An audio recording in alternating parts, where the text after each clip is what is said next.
You're back again, huh? Well, so are we. Welcome to Broken Couch. I need to pull up the stream.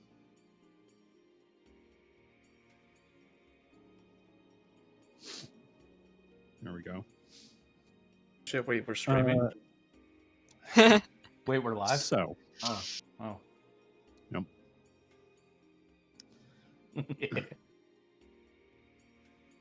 So. Last session. Real barrel of monkeys, that one. Go up there with the spa day for most fun and lighthearted sessions. So the party went and met Captain Grimm, the Red Bride of the Red Scarves.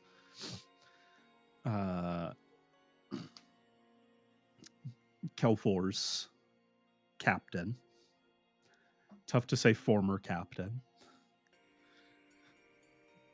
Well,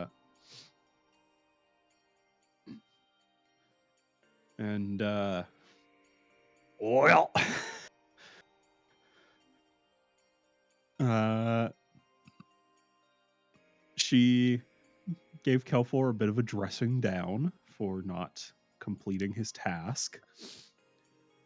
At the end of that dressing down, she drew her sword and cut a rope on the mast, releasing down to drop in front of all of you the now in that moment dead Ansem, as you heard his neck break from the rope around his neck, beaten, swollen, carved apart, missing all of his fingers, blades still stuck in his body, the works.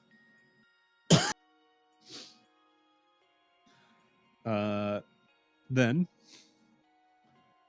she pondered what to do with Kelfor and Nevia. And she decided to whisper to Kelfor, and Kelfor only, covering her mouth to avoid observant, new orders, something of an ultimatum for Kelfor, which Kelfor did tell the group later on that he got a new assassination contract from Grimm to kill Justine Albridge. Easy, we got it, guys. She's so easy. We can kill her. So, worth noting, she didn't set a particular time on this one. Grimm is not an idiot, unfortunately. She knows it will take significant time and effort to get close enough to stealthily kill Justine Albridge without leaving any traces back to the Scarves. And yeah, the rest of the party did not hear what the ultimatum itself was. But Kelfor did tell Nevia.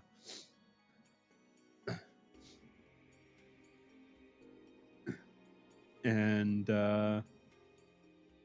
Kelfor and Nevia brought forward their arguments to why they are still useful to Grimm. For one, they presented the head of Vice Admiral Gwendolyn Vestra, which, at least outwardly, did not elicit too much of a response, but it could have affected things on how she viewed negotiations going forward.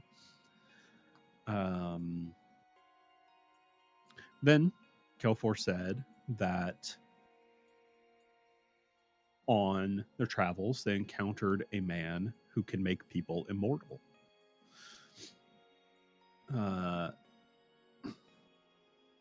And described Aranor and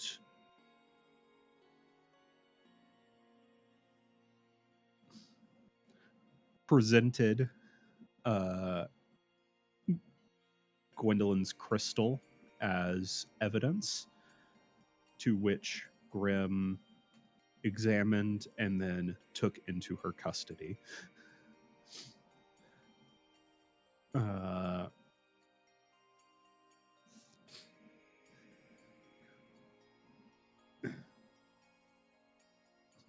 She also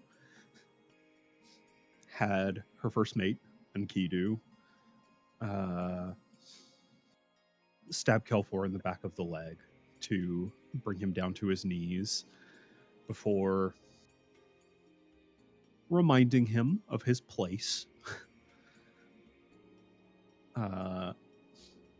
And when she finished, Drax stepped up to pick up Kelfor to start to leave. And Grimm, having not given permission to leave or to aid Kelfor, shot Drac in the gut, to which he kind of tanked it. Still took about 50 damage, but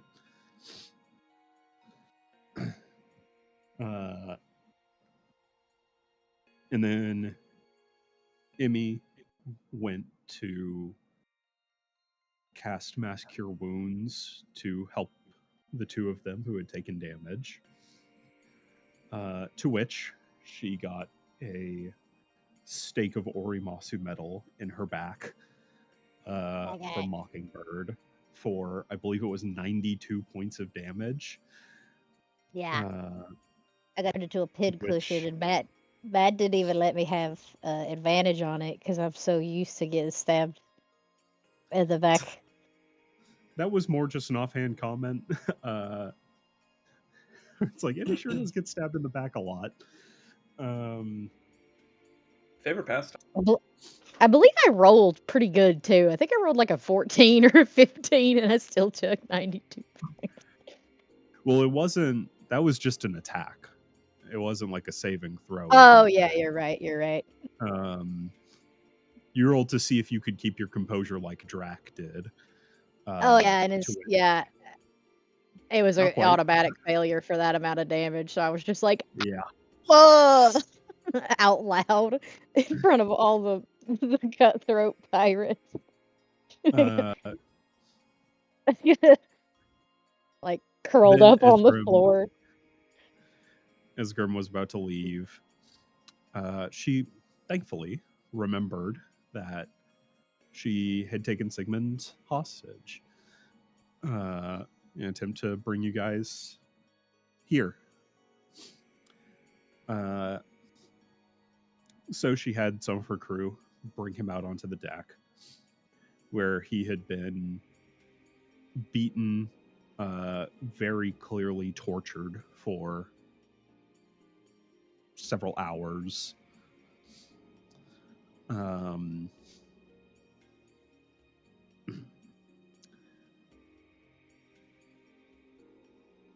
And she asked Kelfor, what should I do with him? And Kelfor said, well, he's very dear to us. So please, if we could have him back. And she said, well, okay. And she then shot Sigmund in the head and gave back Sigmund afterward.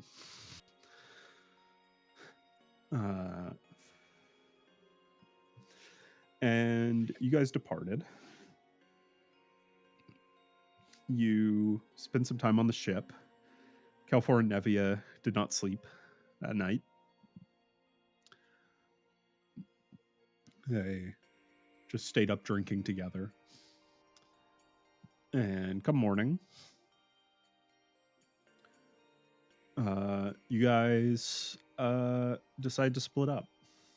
Some of you went with Ivanov. Ivanov and Emmy went back to Lindstrom to pass the word along to Jairus about his agent being dead. And the rest of the party stayed in Heisei for Kelfor to forward the message to Promise and the other Slayers there about what happened, including Ansem's adopted daughter.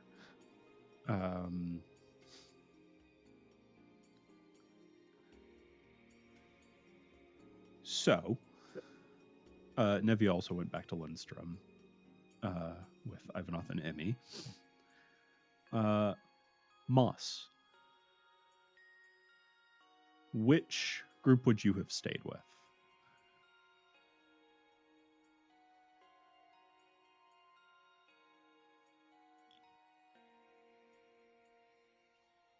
I think I would go to Lindstrom because I've not been there yet. And I've been in Heisei, and that feels like a heavier story arc than the other one. You know? You know how one feels like much sadder? Yeah. I'd rather go to Lindstrom. Yeah. Well, upon your arrival to Lindstrom, the teleportation circle that you guys went to is inside of the casino, which is the headquarters for the Slayers Guild, in a side room, and walking out into the main sort of bar area for the Slayers. You would have seen Emmy get tackled by Nyx, who was quite excited to see her friend. We did that thing that like foxes do in real life when they're playing and they just start biting and tumbling around.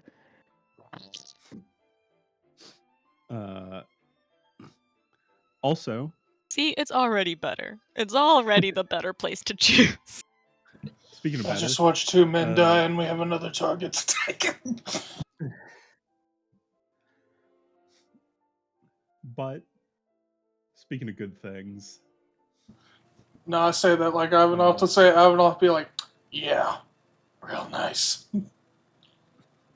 Honestly, you made me scared when you first started this since I was like, oh no, the casino's gonna be like on fire or some shit, and everyone we love is gonna be a Targe dead. situation. No. Let's do Targe again.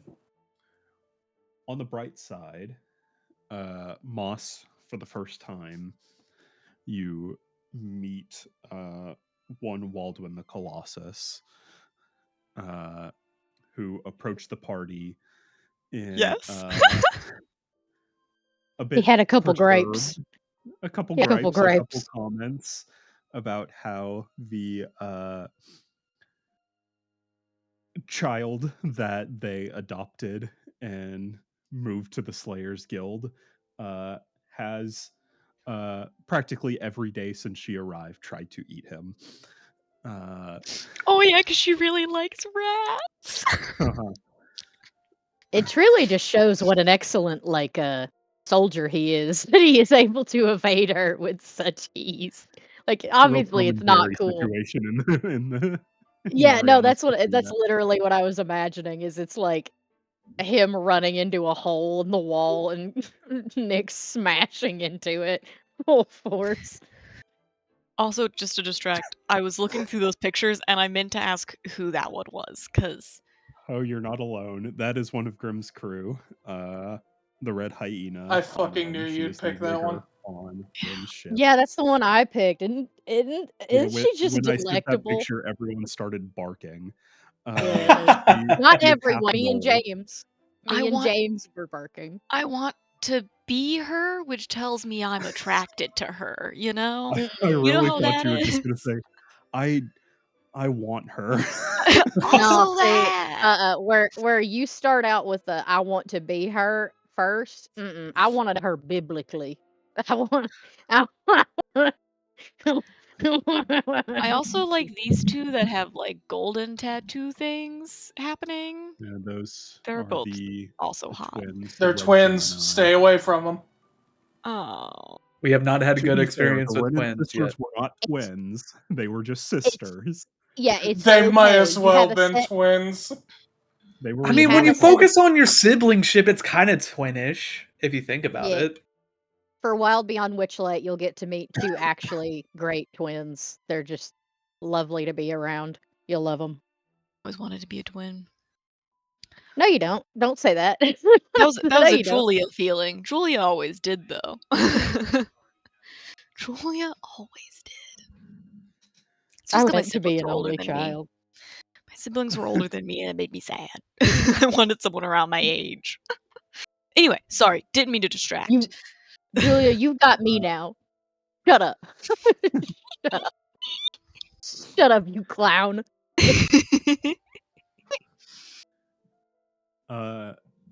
So that's mostly where we ended off. You guys were going to make your way to Jarris's office. Moss, is there anything you want to do here at the Slayers headquarters for the first time you're here? I guess I'll, in general, take it in. I feel like if it's a casino, there's probably a lot of lights and sound and noise and not windows. Um, The back rooms, no windows still. The back rooms where the headquarters is sort of its own cordoned off section. If you leave the building, there is a back exit, but generally, if you leave, you go through the casino.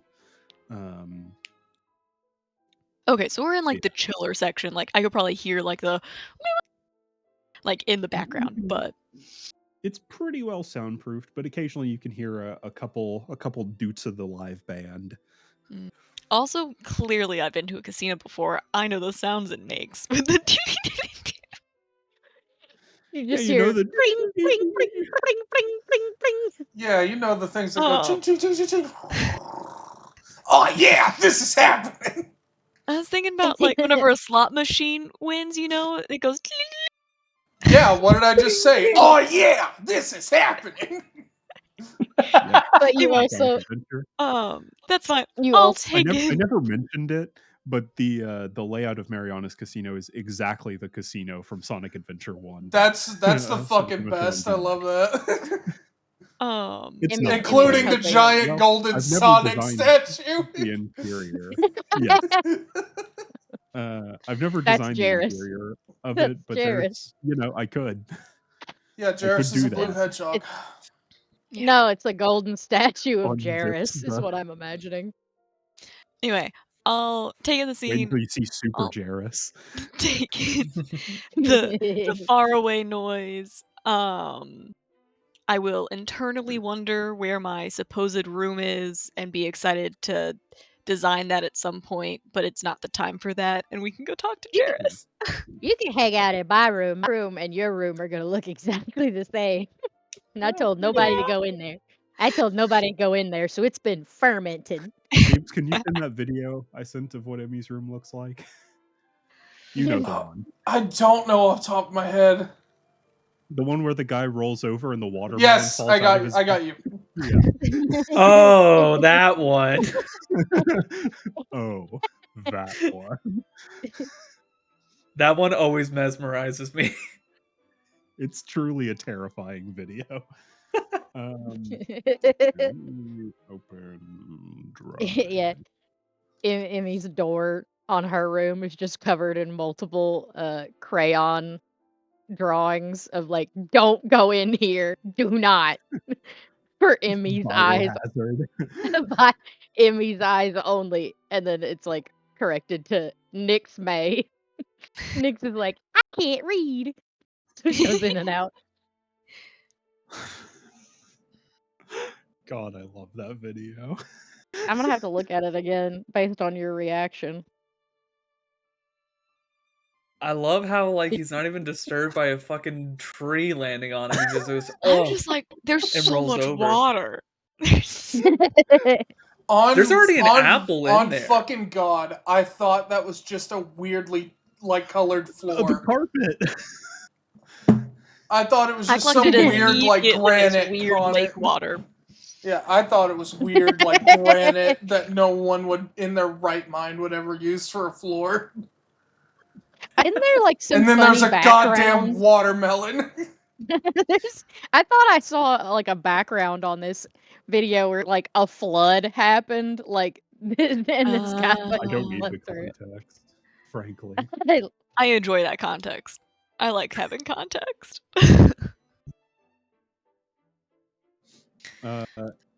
Yeah, you look around. You see that there are some people abouts. You see, of course, Waldwin the Colossus. God, I need to get some reference images for you.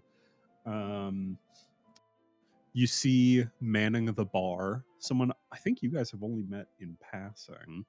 Manning the bar, a taller elf man, well built, has sort of a chin scruff beard and a pair of glasses laying loosely on his nose. He seems to be the bartender here. He looks like a mega nerd drew himself in like the coolest way he could think of. He does look like how a Discord mod would draw himself. Is he juggling 3 cigarettes? Is I he? think they're coins, but I could be wrong. I like the thought that he is like holding on to cigarette butts and he's just tossing. Yeah, he's just going. You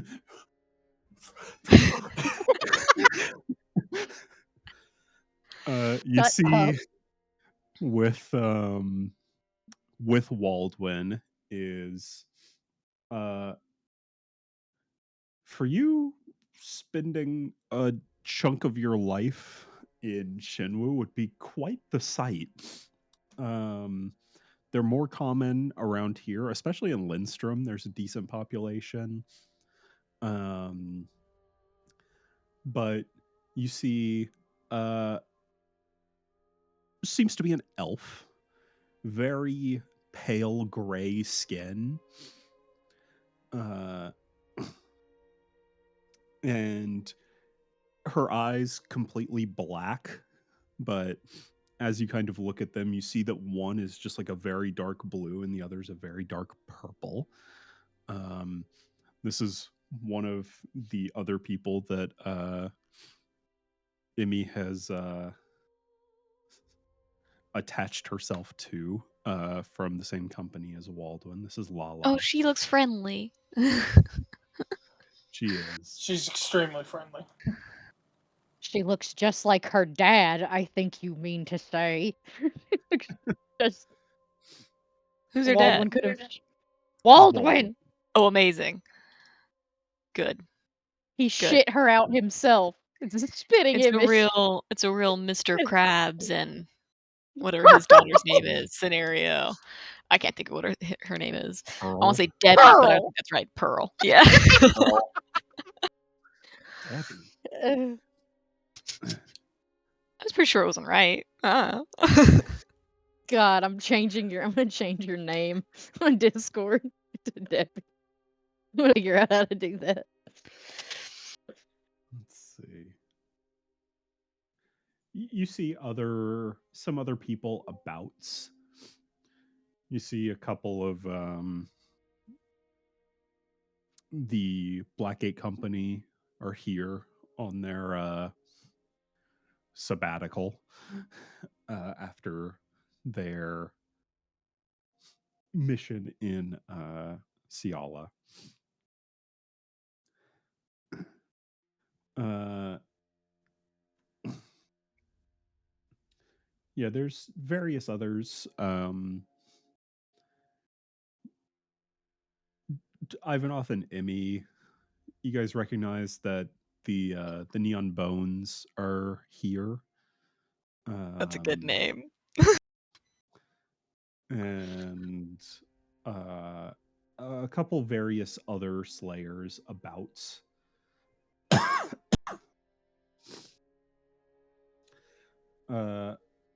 But yeah, Neat. yeah. Also, I'm just assuming what I do sometimes whenever you're describing a scene, especially if there's a bunch of people in it, in this specific instance, I guess, I'm picturing Emmy has like climbed onto me and is just whispering in my ear, "Yeah, so that's Walden, and he's really cool, and that's his daughter, Yeah. and he Yeah. pooped Yeah, her out. It's really cool." And she's just like Yeah. loudly whispering it in my ear is Yeah. also just how I But picture but that the thing going. is Nyx is on my shoulders while I'm on your shoulders. that's And, true. Yeah. and Nyx is just like, I saw a balloon today in Emmy's ear. It's just like I saw a balloon today. I saw a balloon. I'm learning colors. It's really great. It's like a crazy possum scenario. Yeah. They're the Neon Bones Company. Yeah, neon bone. Moss, if you like them so much, why don't you They're just go fun. join them, huh? You think That the neon buds are so cool? that one with the tongue out looks like that character from Star versus the Forces of Evil that has the dimensional scissors. I know I'm what you're looking it talking up. about. Yep, I was like, Yeah, I think I'm the only other person that's seen that Yeah, series. I missed that it's good. one. It's good. I heard it was good. I just never watched it. But yeah, you guys make your way back to Jarrus's office. Oh, I need to get another fucking picture.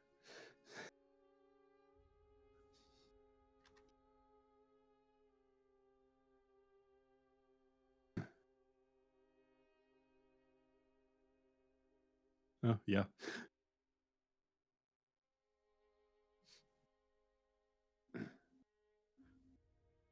I'm almost positive that the art that Matt chose is that character redrawn in that person's Awesome. style because you can see the scissor handles on the belt. Yeah, you're right. I bet it is then. Yeah. Uh, so you guys make your way back to Jarrus's office. Uh, Moss, as you enter this room for the first time, uh, even you, non-magical though you are struck with the amount of magical items in this room. You see bookshelves lining every wall, uh,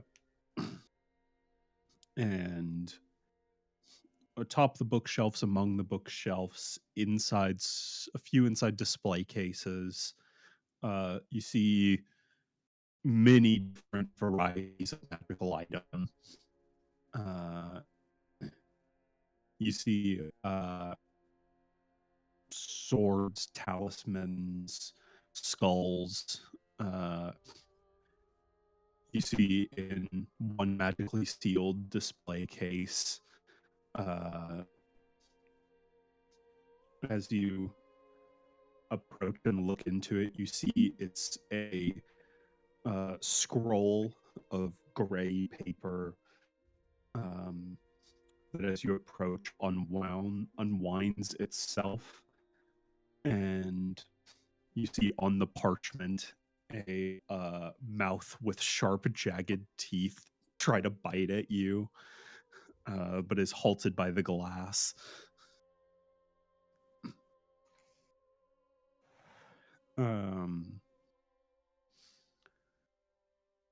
And you see, of course, as you enter, Jarrus Allbridge. And at his side, someone that you have never seen before, Moss, but everyone else has. His bodyguard, Marn. I really heard barn at first, and I was like, Marn. She looks insane. Yeah, The rest of the party learned that I think it was end of season 3, maybe, learned that she was formerly one of the Fingers of Lady Luck, an assassin. So yeah, she's insane. A little bit. What is insane? She's just a working woman. Just kidding. Lord forbid a woman Yeah, enjoy Moss. her job. Yeah, God forbid, Moss. God forbid forbid. a woman have hobbies. Women, yeah, women have a high stakes, high powered career.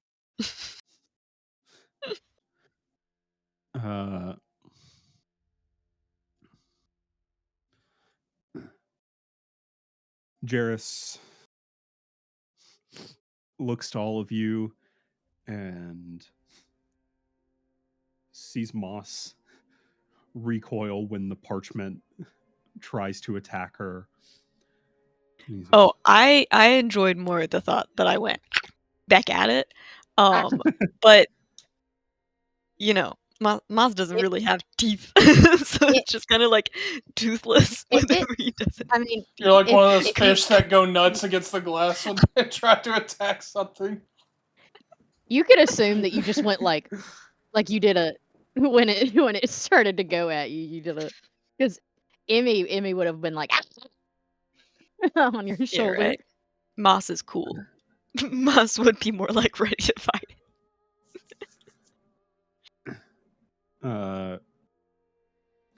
Jarrus will wave his hand, and you see the parchment roll back up and is retied in its purple ribbon. Sorry about that. The parchment that always eats, it lives up to its name. Yeah.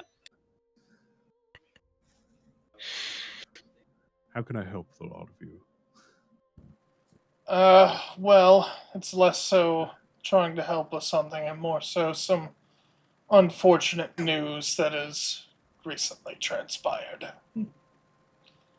And we were coming back to Lindstrom to run some errands anyway and figured we'd stop by on the way here. I see. Do tell.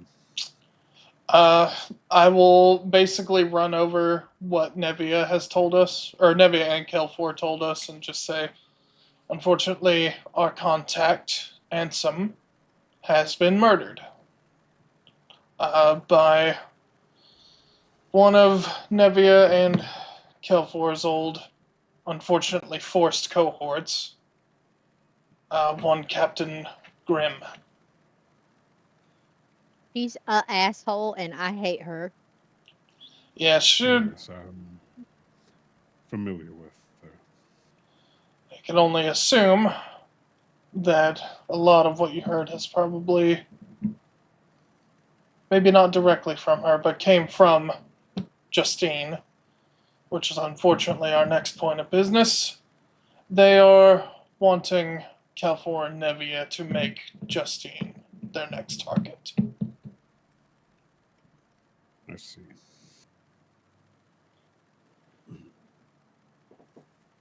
Well, I'm not sure what the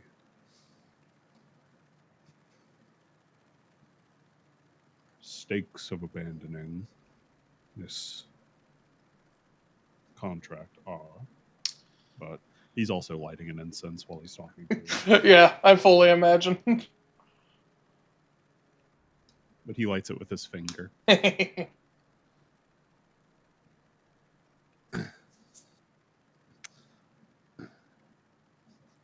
But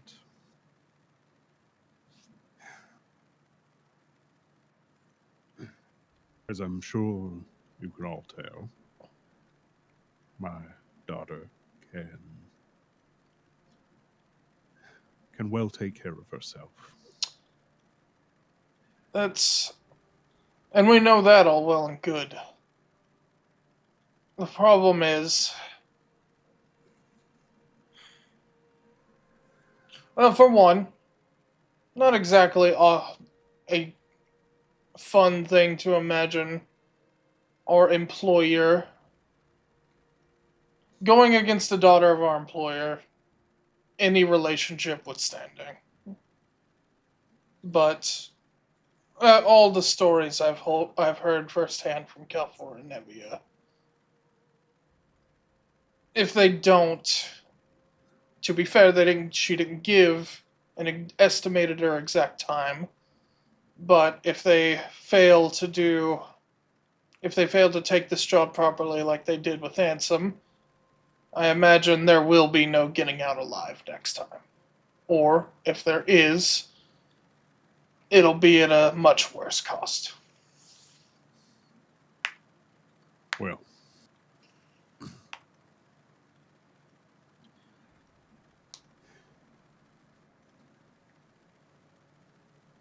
then I'll say this. I have faith that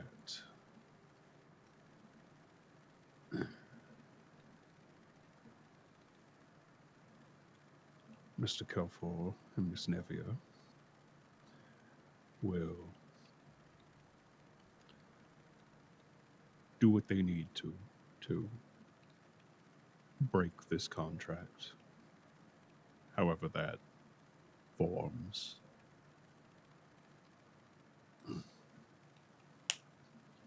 But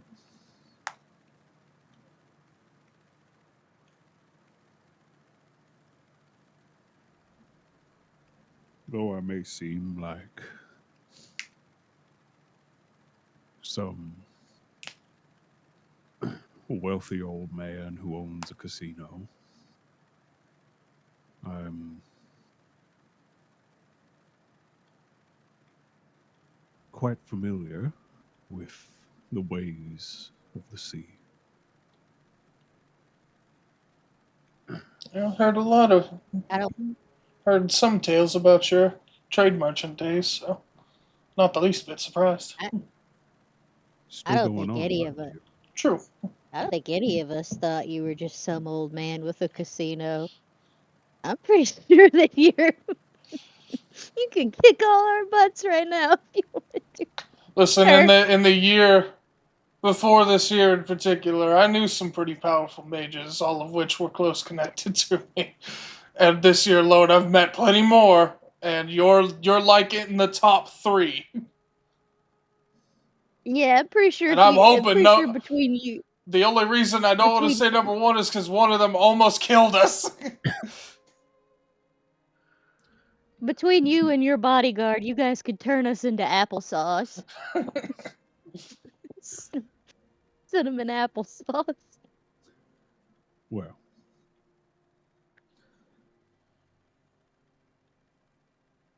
I spent my days on the sea.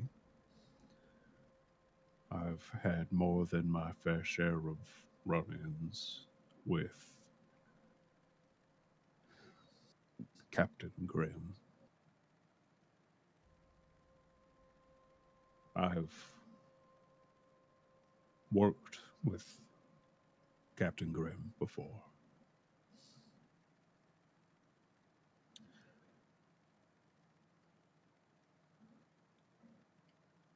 The business of the sea is survival. You look out for yourself and you look out for your crew. And that's how you see tomorrow.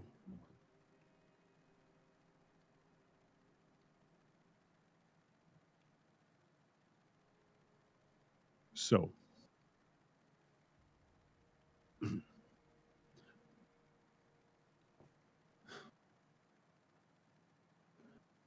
I will not fault them for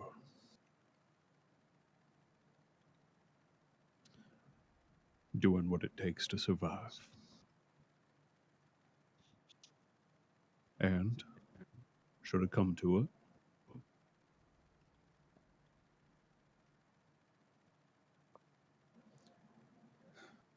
my daughter has lived her life how she sees fit. And I respect her for that. I'm proud of her for that.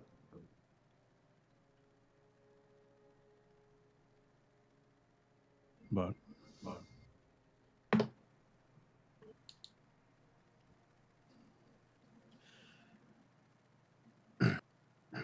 should it come to it,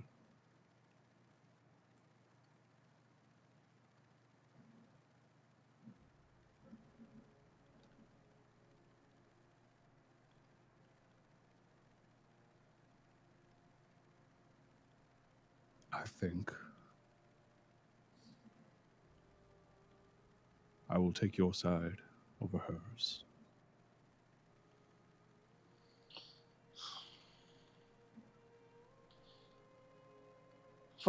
With all due respect, boss, I really do appreciate that. I frankly have no interest in wanting to go up against your daughter, Justine. I know she is very powerful. And to be fair, throughout all of this and throughout what she has had to see the aftermath of our jobs doing, I don't think she would deserve to have to go down, be assassinated in any way. We want one of our goals is to take down Grim herself, but The best of luck with that. I know we're already so close to the end of the rope.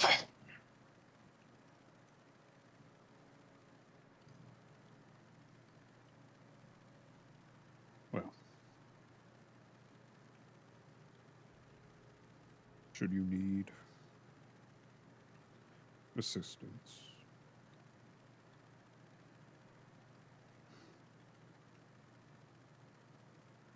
when it comes to my daughter, I will neither condone nor condemn, but I cannot, in good conscience, act against my own flesh and blood. I never want to ask you to anyway. But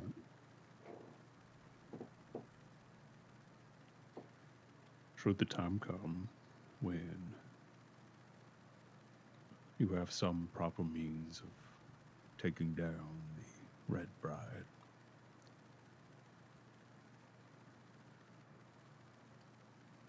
then if you're confident in the idea,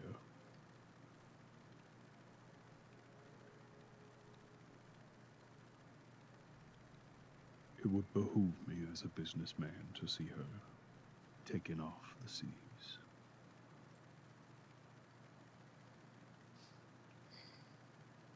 That's the goal for now. But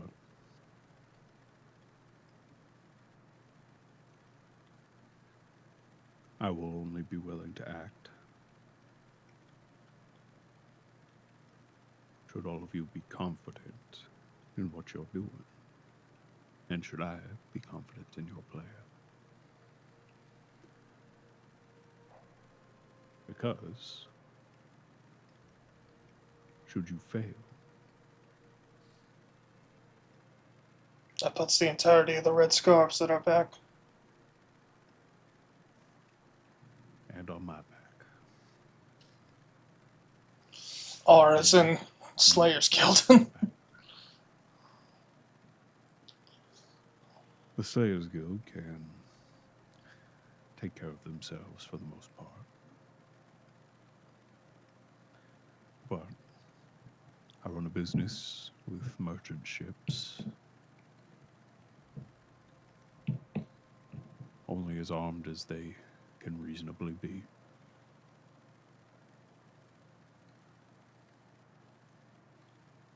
And if I were to get on the bad side of the Red Scarves, then that would be quite detrimental to my trade.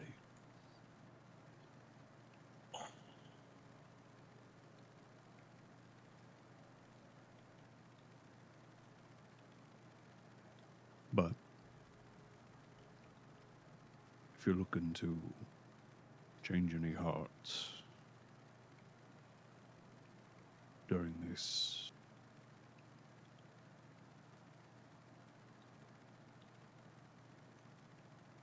planning,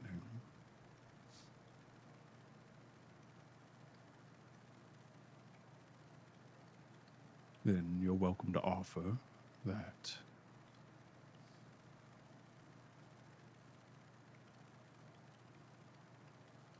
should someone leave the Scarves and need a new line of work, I'm always looking for good sailors. Do some mostly honest work.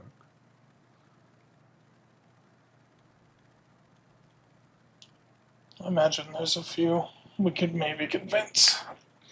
Some of them I'm definitely a lot less confident on.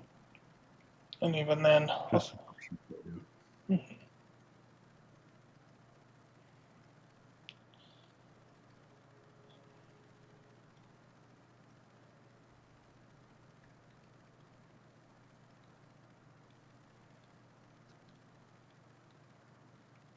Question. Mm-hmm. Kelford, do you still have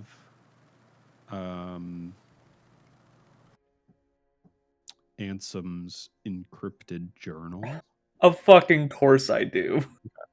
Wasn't giving that to that bitch. I remember. Life or death. I remember I know you specifically. didn't give it to Graham. I remember but- specifically he took it out of the crystal's holding spot and replaced it with that. Yes. But you still have that in your possession right now after you guys split up. I do. Okay. Because I don't know how Jairus is going to react to whatever the thing is. Didn't want to be there in person, and worst case scenario, I can find someone else to decrypt it.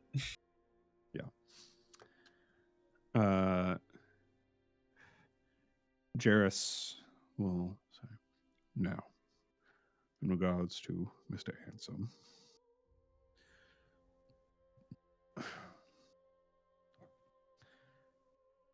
some time ago during the summer, Mr. Kelfor approached me about this plot against Mr. Ansem.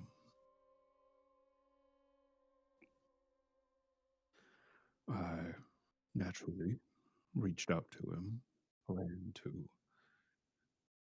get him to safety.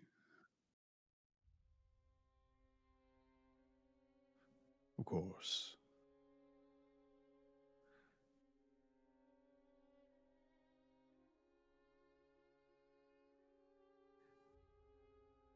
he was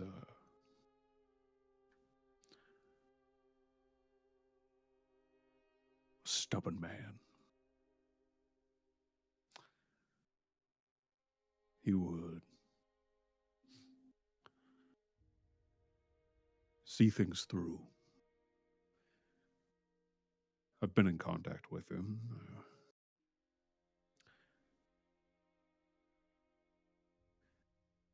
He said he would leave after he got this deal through regarding the trade commission with Heisei. Said it would be the first big step against piracy in the Northern Sea.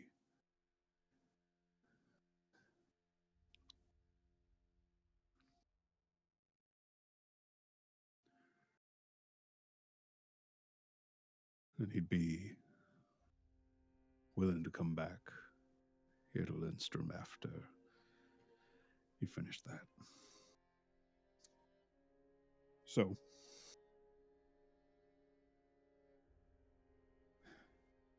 Ms. Nevia,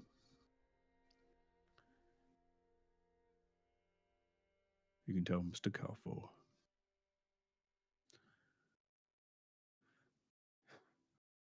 that Mr. Ansem knew the danger he was in well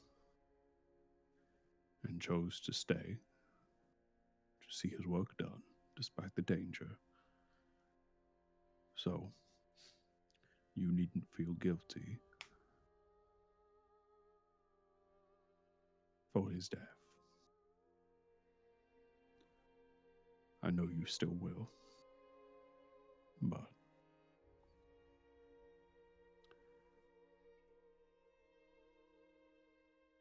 he took his stand against corruption, and I'll see if I can't pick up where he left off. Trying to make this deal for him. Did he leave anything behind that should have had a book?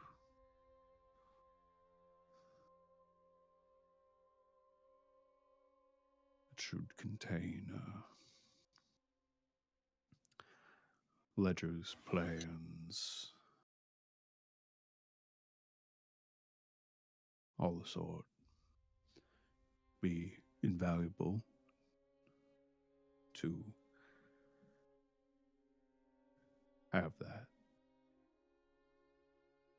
so that I can make good on his work properly.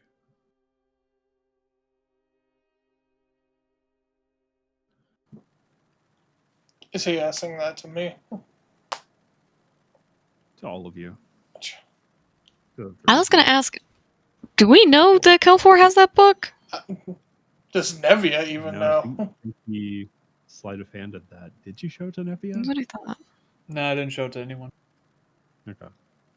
It's not even Kelfor trying to hide it. It's just because he was just like, I don't want anyone to know currently because we're about to see Grim. That's fair. That's smart. We're detecting Okay. thoughts, things like that. Yeah. If we do, or if there is something that would be to that description, we haven't had time to look for it yet. It seemed Grim was a lot more focused on making sure he was dead first and foremost. I mean, that's where the rest of us are, though, is there informing them what just took place recently, and I'm sure they'll search for things, and if we find anything. Good. Because worst case scenario would be that she took his life and his work. But if his work survives, then maybe it can come to pass.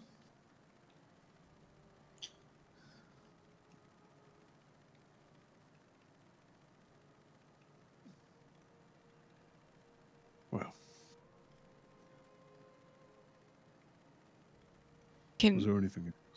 can we ask what his work was? I guess we can ask. You don't necessarily have to tell us. Do we already know? That's the other question. You It, know the broad strokes. Kelfor would know a decent bit. I'm not sure how much he shared with you guys.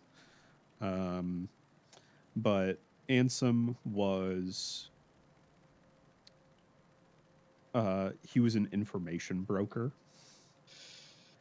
and he was working in the underworld through the protection of the Slayers Guild to try and pass legislation in Heisei that would crack down on piracy, smuggling, illegal transport, things of the sort. I can And see if why he could get Grim it didn't like him. passed, yeah, if he could get it passed in Shinwu, then his hopes would be that once they saw the improved state of naval travel, uh, that he could feasibly bring it to the courts in Lindstrom as well, um, which would affect the entire Lucent Sea, uh, which Kelfor knows all too well is Grimm's main hub of travel.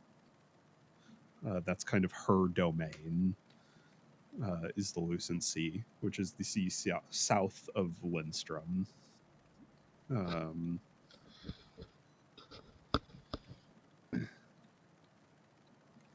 so she was trying to stop it before it reached Lindstrom. But ideally, it would be stopped before it reached Shinwu as well, because that would also affect her. Because it would basically cut off a major port to all of the Red Scarves, but more importantly, her. Um, Makes sense, makes sense. yeah.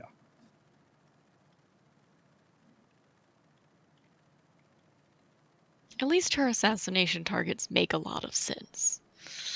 It's true. You know? She's too bad they're all people we Machiavellian. want alive. She will kill people for no reason. But Leaving assassination targets are people she needs dead. assassination targets are people she needs done. Needs done and have little trace. Yeah.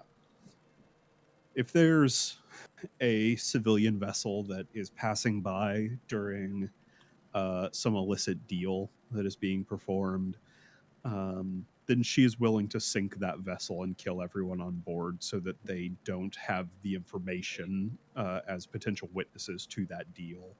Things like that. Yeah. Um, She's really looking out for number one. Pragmatic. Yeah. And all of her enterprises. she is something of a Count of Monte Cristo esque character. Um, but rather than revenge, it is power for her.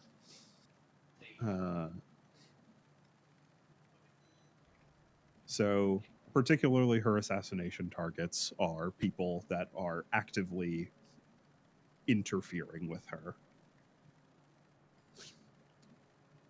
which is why she was willing to send Kelfor on a long term job where he had to join another faction to infiltrate it to get to Ansem, because for her that was worth it. Also, Because also, once Anthem's dead, she still has an inside person in the Slayers Guild, hence an inside person with Jarrus Allbridge, who is one of the lead merchants on the sea. So, yeah. Which leads me to my other question, because Jairus was like, if Red Scarves are willing to get out of there, You're not allowed to leave, though, right? It's kind of mafia style. You can leave in the grave, or you can stay. You can leave with concrete shoes. So Grim is a special occasion. Yeah, Grim something is of a like, special no, case. you won't leave. Is she not in charge? She's not the No. main Red Scarf, but she is one of the top. She is one of the leaders of she is one of the fleet leaders of the Red Scarves. Well, can we just go talk to a So different she's like leader? the capo in the mob. The leader is a lich, is what we know. Yes. So then can we go to one of the other leaders? Is his name. The human resources in the Red Scarves is not that good. I will say it right now. Willing to say that. Willing to make that claim. Just watch. Can we get a special episode where Keely comes in here and is the HR person for the Red Scarves? Look, let me give you a She's good... crying, pissing. Let me give She's you a crying. good dead bodies over, everyone complaining. Let me give you a fantastic allegory. JoJo's Bizarre Adventure Part 5. It's real fucking hard to take down a mafia without everyone wanting you dead. Yep. Yeah. If we're making the Golden Wind analogy, this will help you a lot, Julia. Well, all these references I definitely know and I've watched. Yeah. And I don't think are like the most ridiculous show, and I didn't have a very hard crash out about it the other night. Not at all. Grim is in terms of power and influence, she would be a risotto nero. Can we just go find Like another pilot? Yeah. Can we just go find some other is Metallica. there? Yeah, she is one of the she's one of the capos in the mob. So she's higher ranking, but she's not the boss. You watched The Sopranos? I watched most of The Sopranos. Yeah, Gabagool. You can link it to The Sopranos. Yeah, Gabagool. Yeah, Gabagool. Gabagool. There's no Gabagool. She's got Gabagool's a real food? Yes, I've had Gabagool. I did not know it was a real food, and somebody up here was like, "You gotta try this place's Gabagool," and I had to like really calmly on the outside be like, "Yeah, totally." On the inside, I was like, "What do you mean? What do you mean it's real, lady?" Yeah, I've had Gabagool. That's It's like fucking when awesome. I found out Baba Ganoush was real. Yeah, on the inside, you were like, "This fucking idiot." I was just speaking flames or something. Shit. Okay, here's an example. Do you know any of the other capos? Buca de Beppo? Grim is... I'm gonna guess they're all terrifying. Grim is the Donzo in the Hidden Leaf Village. Okay. Yeah. Not the Hokage. Yeah. But one of the top people. For a second, I want you to know, in my head, I thought you said Gonzo, like the Muppet. The Muppet? And I was like... That's what I heard. With a name like that? All right, Have you ever seen got it. Muppets I got Treasure Island? She's like the Tim Curry. God. That movie. But there are other fleet masters. The Red Snow, who you haven't met, but the one you guys pinned Ciala on. Oh yeah, that one seemed super chill. He is actually. He kind of is. Wait, did we meet up with him? Is he the one that No, we we did passed ships with in the night? No, that was Jeffers. That was Jeffers. He's a cool guy? One of the captains within Grimm's fleet. Oh, okay. So he doesn't have any power. I mean, he'd fight back, but... He's not among really the higher ranking people in Grimm's fleet. I believe he said the same thing Jarrus said. I will fight with you if you're confident that you can take her down. For sure. Pretty much. He's kind of in that boat. Can we talk to the Red Scarf then? Let's... John Red Scarf? No, Red Scarf. Yeah, let's talk to them. Mr. Red Scarf. Mr. Red Scarf. Let's just talk to the people that we pinned the thing on in that one place. Oh, Red Snow. We met Red Snow in season 1. Yeah. One. Briefly. The Masquerade. You guys met him. Very briefly. He's also the one we pinned Ciala on. Yeah. Yeah, Yes. and That's what I'm he's a saying. fan of that, by the way. He loves it. Yeah, he's Wait, why cool can't with we? it. So let's go talk to that guy. He'll help. He's like, I yeah. feel Look, like I feel like That's in our, the our equation. that is in the cards. Yes, it's probably going to happen, but we got to get more than just that. Sending one Our capo, equation. sending one capo after another capo without talking to anyone else raises the risk that the other capos are gonna come fucking gun for us. like Yeah. Our equation needs more pirates on our side, and I have So a We're really working good on it. feeling. I want that robot man here tomorrow. the other plan we have as well is also get Justine Albridge in there, because Justine Albridge is a Enemy of my huge enemy. yeah. I think we could also swing that, but we'll have to slowly start like networking here in a bit, Also, maybe. Vile Blood gave you the name of Yeah. the Red Inferno as well, Ooh, I have that. who is one of the other capos. He tends to operate. What is that sea called? Hold on. Give me 2 seconds. I have it written down. Yeah, I was told a good crew to recruit is Jeffords, Leopold Welsh, Katia, Argus, Mavikar, Red Inferno. Yeah.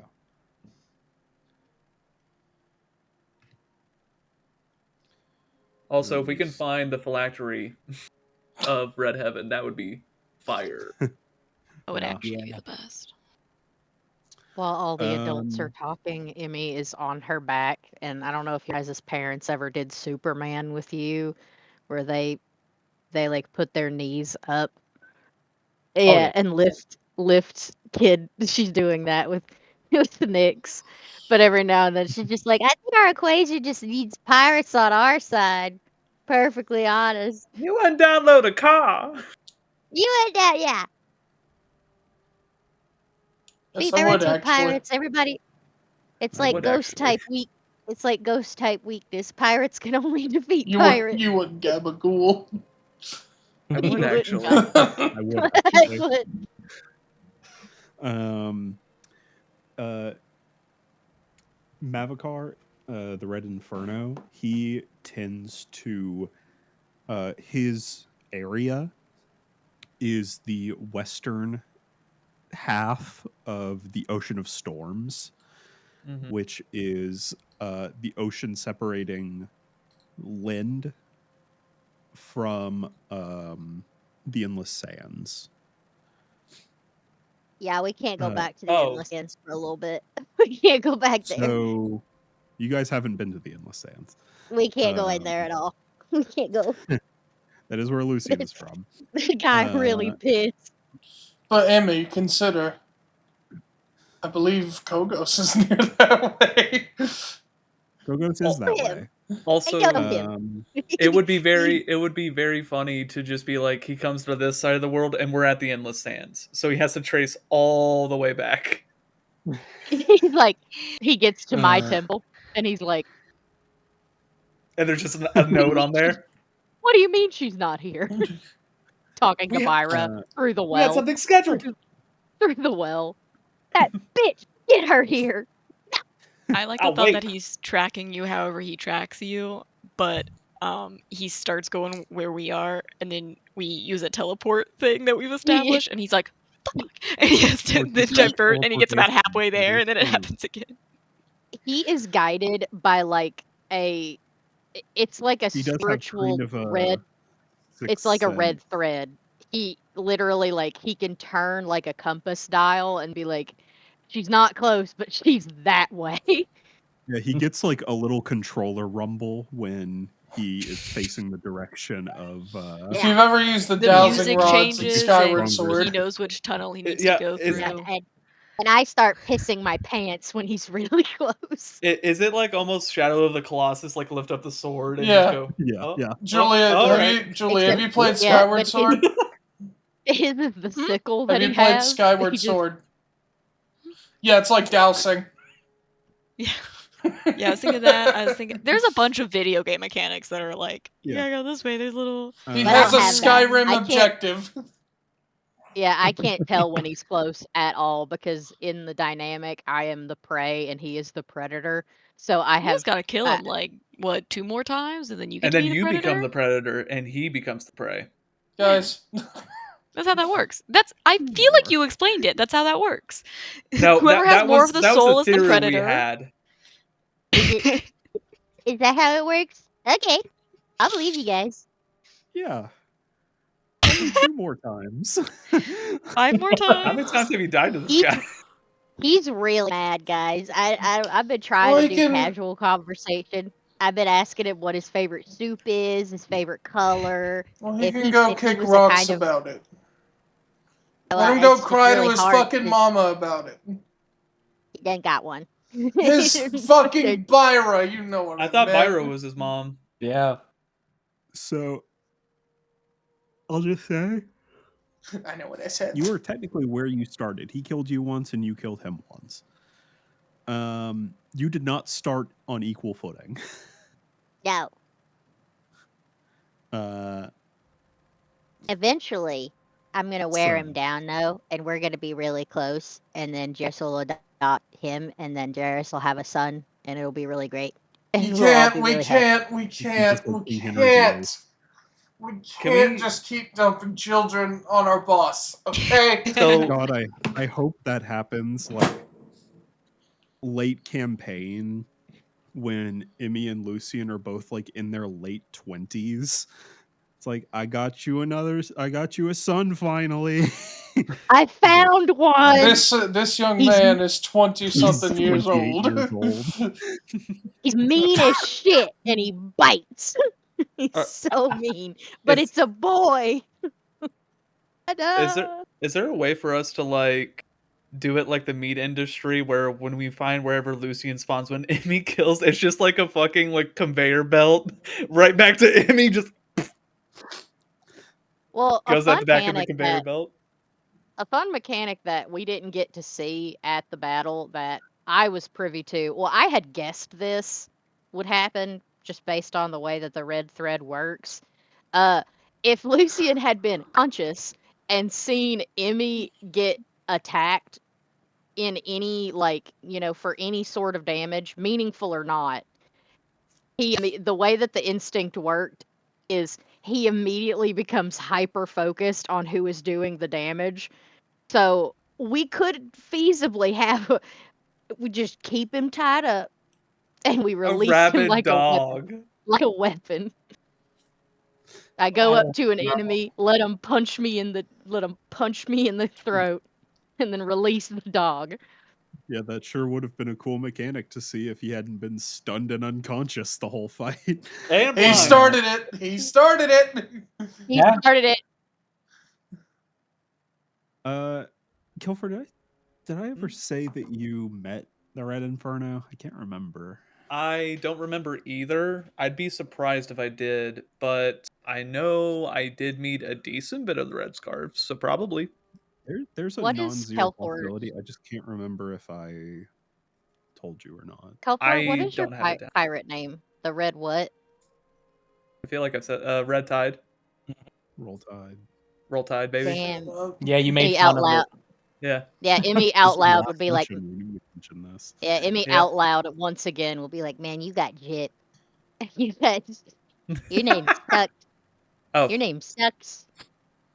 I don't go by And it. Kogos is Deacon Blue. Yeah. Deacon Blue. Red. Kogos is Not not. Kogos is not a red Okay. scarf. I don't remember who these people are, if I'm being honest. You Emmy has texted that never met Ansem died, Kogos. and I was like, who's Ansem? And it took me like a solid couple days to go, oh, the guy with the kid. What that guy? That guy who Kelfor said he had to assassinate. Yeah. Yeah. Oh, Kelfor got him. Hell yeah. Oh, hell yeah. Ooh. Well, I was like too embarrassed to Uh, text and be like, who's that guy? Because I was like, he's important. I And should they were- know. When they were passing out names, did Grim forget? And so she just looked to the side of the boat and like, Tide, Red Tide. 'Cause There's man, Jack, I just sent you what the Red Inferno looks like, because I'm sure when If you I were see the sailing with image. Grim at some point you would have met him. Oh yeah, I think I remember you sending me this guy at some You may point. have, yeah. So I'm pretty sure I have met him, and I definitely went awooga awooga. Well, yeah, of Yeah, course. he's it's because Kelfor's gay. Whoa. I'll tell you, he's a tiefling. You didn't have. I already knew. I already knew. The Red His name is Inferno. What's he Navakal. gonna be? A Genasi. Ganassi. Dragonborn. Half giant. Dragonborn. Got too Half many. giant. Got too many dragons. Got too many dragons. In this party. Not gonna be a dragon. In this I don't party, know. and I there's a ton wager of we still have NPCs. seen more tieflings in this fucking campaign. Oh yeah, there were a bunch in Ciala. One day I'm gonna meet another badass moth person that's not an edgelord teenager, and it's gonna be. Well, You did meet you a learned moth your mom's person. still The alive. edgelord Well, no, teenager she's a you butterfly. made. You say no, she's a fucking fly? This fucking stupid idiot edgelord that I made.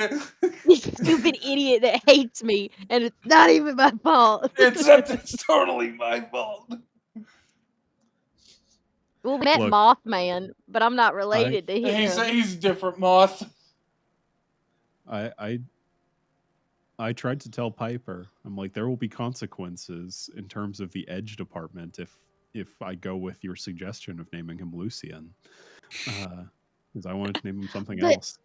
I'm Piper sorry, said, nope, but when it name him Lucian. came to what you let me do with Emmy's character, which is mine, I was like, no, I'm gonna name him.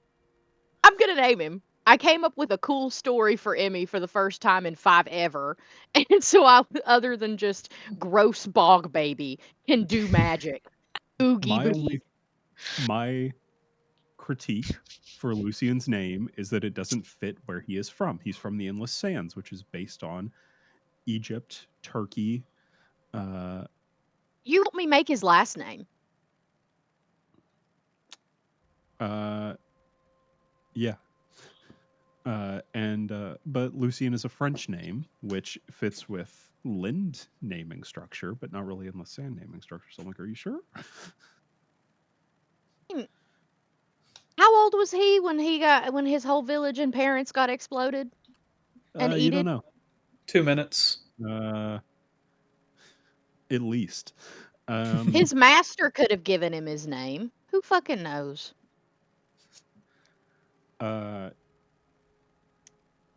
When Ivanov saw that scene through the eye of the past, it was a first-person perspective from Lucian. So Did he look like he had little baby hands, Ivanov? Little Vienna sausage fingers? Did you No. look at your hand? No, he looked a Damn. lot like you now. he was white. Yeah, he was white. What do you mean this action will have consequences? I wanted Just his saying. name to be.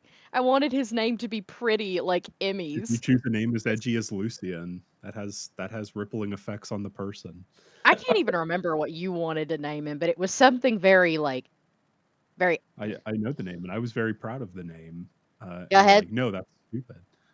I did not say What? no. It was stupid. What was the But name? Well, it may come up eventually, but the name I had for him was Arda. Arta. Ardha. Ardha, because that's not what was sent to me in Snap. More like Farda. Are you sure it didn't autocorrect? It Because may have, I but, never saw Arda. but that's the name I had for him, which has a I don't hate whole that. big story behind it that connects to his connection with you and everything. It was really cool. I was really happy with it. And you said, how about naming him Matt, Zero, the Matt, Destroyer? Matt, I mean this with every ounce. Yeah, of no, my no, being. Piper. Actually, let me take care of this. Do not fucking start this shit when your character's name for my campaign translates to goddamn Moon. I don't want to fucking hear it. That You was a coincidence. fucking idiot. You was a coincidence. pretentious fuck. Matt, I am saying this. May God strike me down. May I have an embolism tonight. That is not the name that was sent. That is in a Snap. possibility, but it like auto-corrected. I remember Argoff, which was like ARGAF. So if it was auto-corrected to Argoff, of course I'm going to say no. That name. I had a couple names for him, but I don't remember that one. Because I was looking at a lot of Turkish names. I remember that. I don't hate Arda. And actually, Arda, not even Turkish, it's Hindi.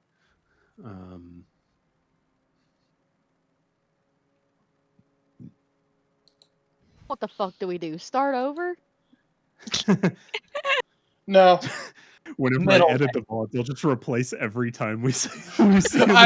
I've had that thought before for a character of mine. Like, it'd be so Look, funny. Middle There name. is a reason that I said that when you guys were questioning Lucian when you first met him, and he gave his name as Lucian. You guys said like your name is Lucian. I said, and he said that's what I'm going by. Okay, because I really don't hate Arda. It's a lot. Well, you got to think about Emmy's name. You have to think about the syllabic way it sits in your mouth. M-E is Arda. M-E, Arda. They're parallels in the syllabic sense. Why the fuck didn't you just check? All right, children. Where were we? Autocorrect. Yeah. We've spent too long on this tangent. Yeah. Between that, I fuck ass bangs. I'm never gonna live it down. It is just not your week, Piper. It's not your week. Shit. I can't have shit in Detroit. No one can. That's the secret. Piper, I just DM'd you the meaning of the name Arda. He does what Emmy does and just goes by Ard, and Emmy would be like,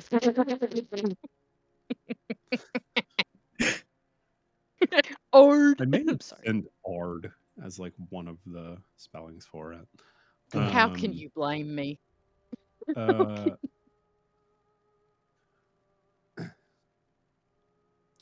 But the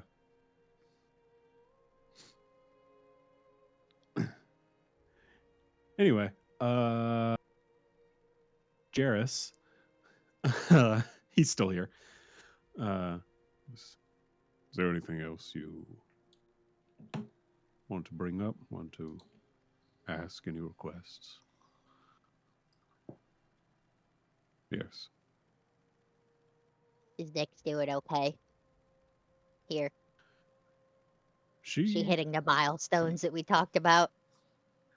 She is. She's getting her exercise every day. Her legs are becoming quite strong, as you can tell. Good. She's just as you fighting. She's like a couple of bruises from where Nyx kicked you while you were play fighting.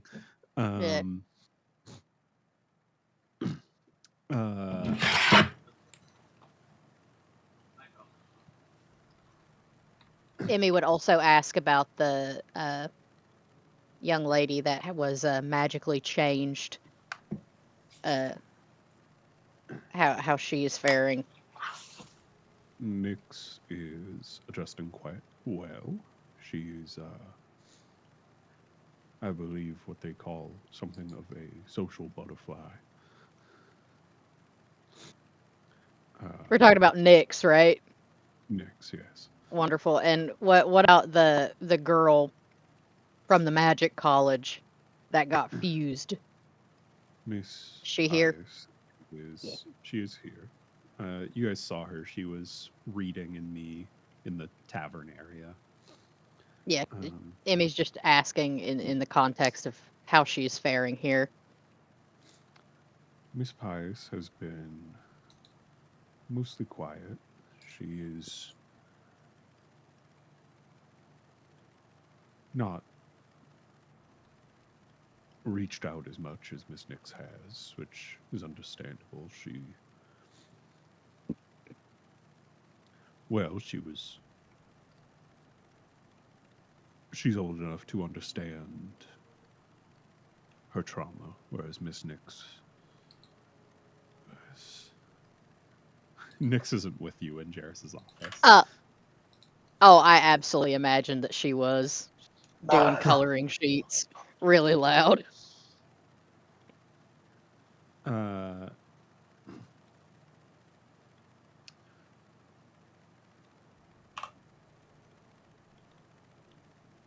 she is still on the mend, but I've been able to get through to her somewhat. I think the horns help. Oh yeah. Emmy looks at the giant horns on his head. Huh. She doesn't have giant horns. They're pretty big for a tiefling, but You're telling me those aren't big horns? You gotta be messed up. well, Some only tieflings get one crazy giant horns. horn. Also helps that Pius can fuck around with the slot machines constantly. Yeah. There's Pius and her horns, so yeah. By comparison, Jarris's are pretty small. Well, she's great 'cause she can hang stuff from them. We could carve into them, paint them. They'll look great. Emmy is more inclined to ask about how the younger people are doing because, much like Emmy, they did not ask for this. Yes, they're doing all right. Better, to be sure. Just one doesn't quite understand what she went through, and so she's been enjoying the company of all the new people around her.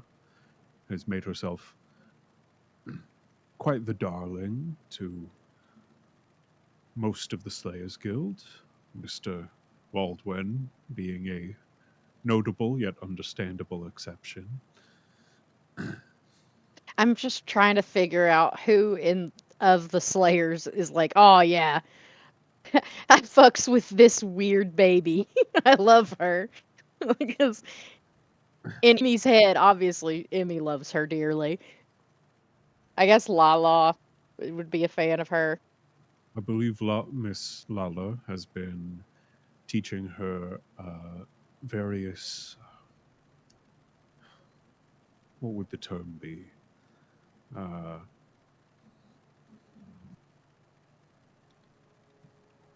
Patty cake. Oh, oh, oh hell yeah. It's okay. Jairus is a girl dad. I love that. Jairus is a girl dad. he is. That's all he is. You have 6 daughters. You pick up on a thing or two. He knows how to braid hair like nobody's business. Jarrus is maybe the best hair braider you have ever met in your life. Yep. Makes You sense. know, the He can man knock out a host a fishtail in 2 minutes flat. the man can host a damn good tea party too. Just he he he fucks it up in a good way. uh, but Miss Pius is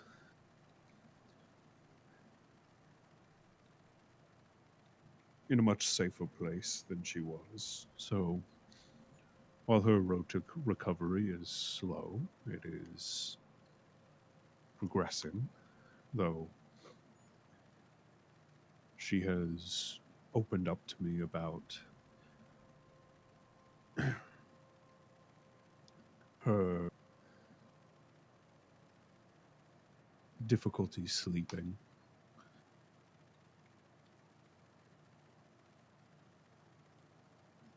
So that's something we're working on.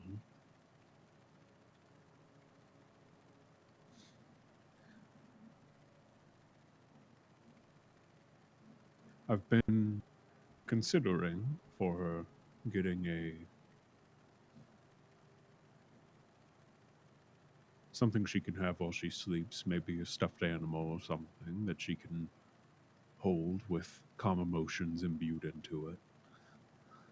Mayhaps that will That would have been great have for fixed me, me. brother. Oh God. Emmy could have used that. That would help with Lucian. Just have him Would tied up and put the stuff animal. Hold have on. Mr. Bear give him a hug. Yeah, this is Mr. Monkey, and he's your friend, and he loves you, and I need you to hold him. He already thinks she's a patronizing, just he hates her so much, and she's like, "Here's this banana scented monkey doll. Hold it and give it a kiss." It'll make you feel better. That'll make you That's a feel guarantee. better, kid. A fucking guarantee. That's a Slayers Guild guarantee, baby. It's got like one of the terrible Build-A-Bear audio things where it's just the worst. No rash. The battery's dying, so it just goes. I'm Oh Jairus, no, J- I don't like Jairus, that. Jairus, that's good. I need that. I don't think I'm better yet. Garrus, before you give Pius fucking anything. But I have I'm willing to test run that. I'm willing to. I will. You can test. Call Dop. I will get a teleporter, and she can test whatever she needs on me. Holy fuck. Creams, She's an lotions, alchemist, potions. not an enchanter. Any enchanter or alchemist you have has full permission to just zap me into their office to try out the lotions, the potions, the enchantments, whatever. But I need me that monkey. I need it so bad. Right. Jairus, Thank I you never for the knew up- I needed something so bad until you I described never. that. I was kidnapped, Jairus. I was kidnapped.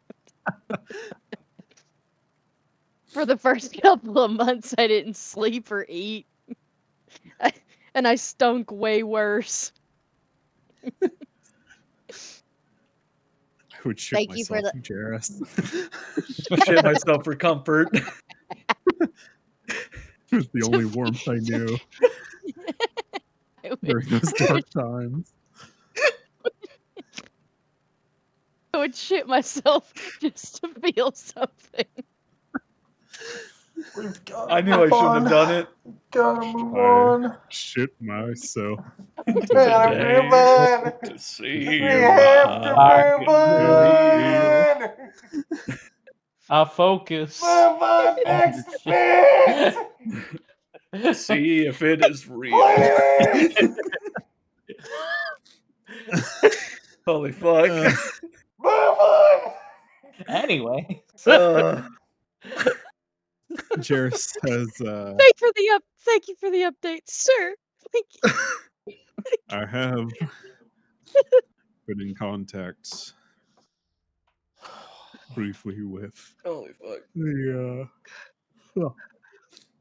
with some trusted members of the Arterian Academy. And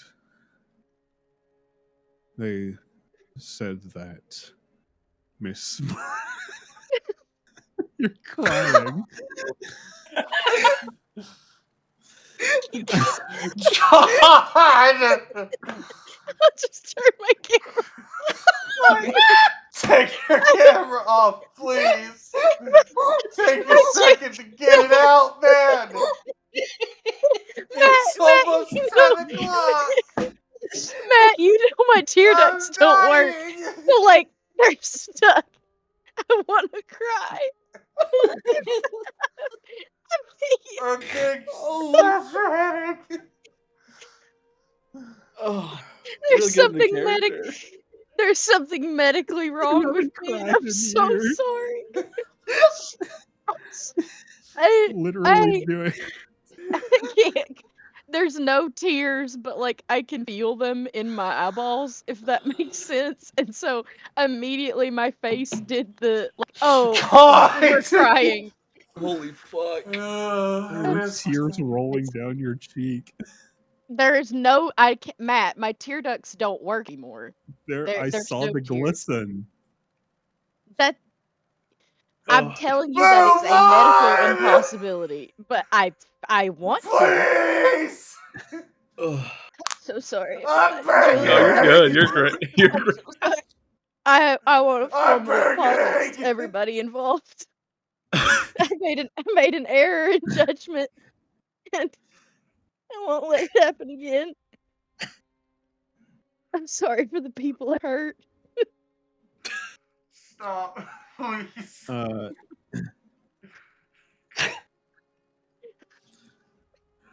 I've been in contact with members of the trusted members of the Arterian Academy. James is gone too.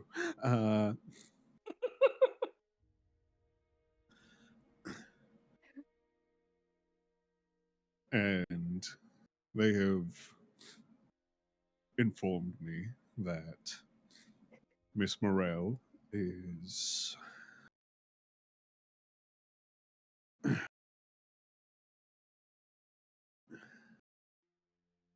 I would say in a similar state to Miss Pius,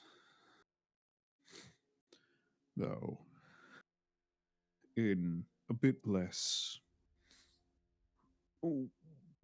welcoming of an environment. So she has her own issues, similar trouble sleeping, claims to see movement in shadows where there is none.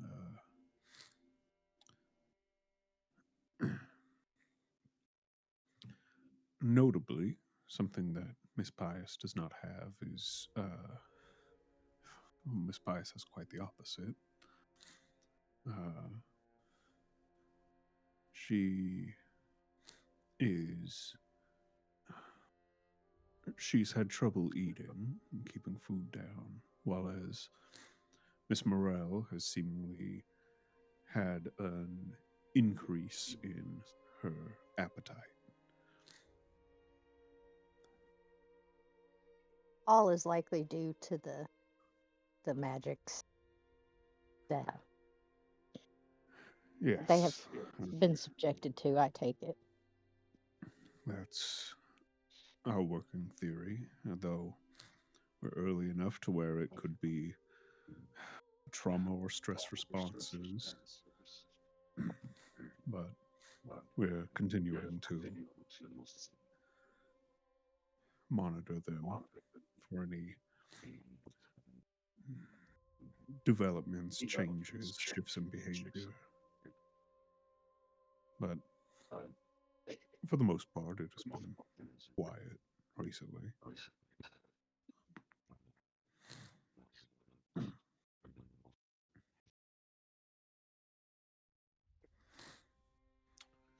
I Any other almost matters? wonder.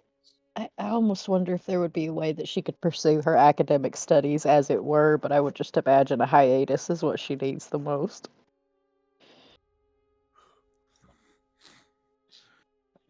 Yes, I believe the Academy took a small break That's before true. The returning to school as a whole. classes.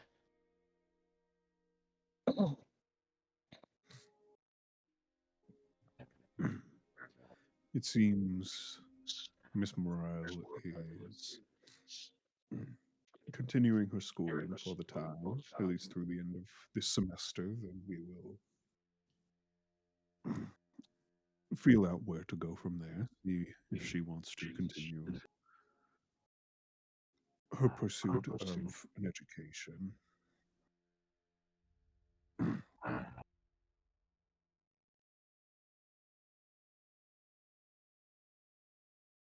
Of course. Are there any other matters of business?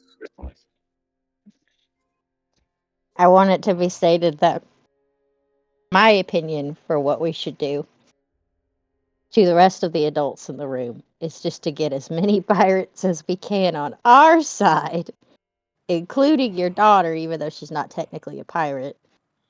I do have a daughter that is a pirate, though.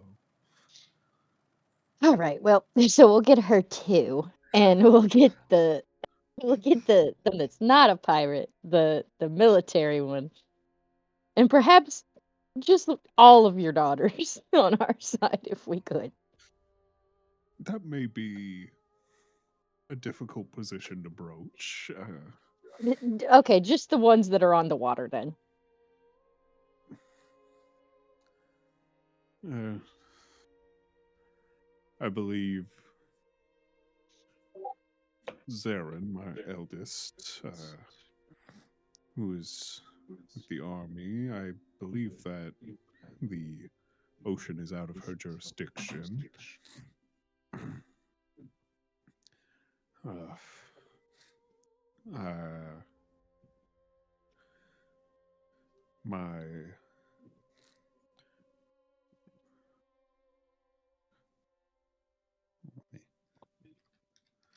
he has 6 daughters. I can't keep them all tracked in my mind fully.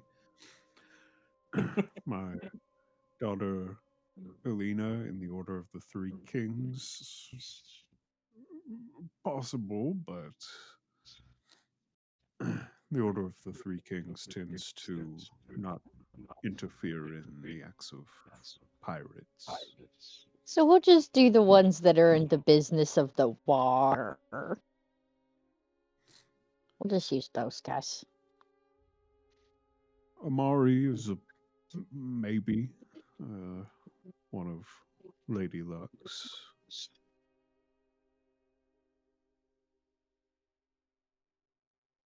And Eve is 14, so she may have to sit that one out. I mean, I mean, I'm here. Emmy. You, Oh, Miss Desmarais, I'm are sorry. something of an exception. What he called me? Sorry. Exception. No, the before that. He said your last name? I heard Emily, if that helps. I heard Miss Okay, Emily. cool.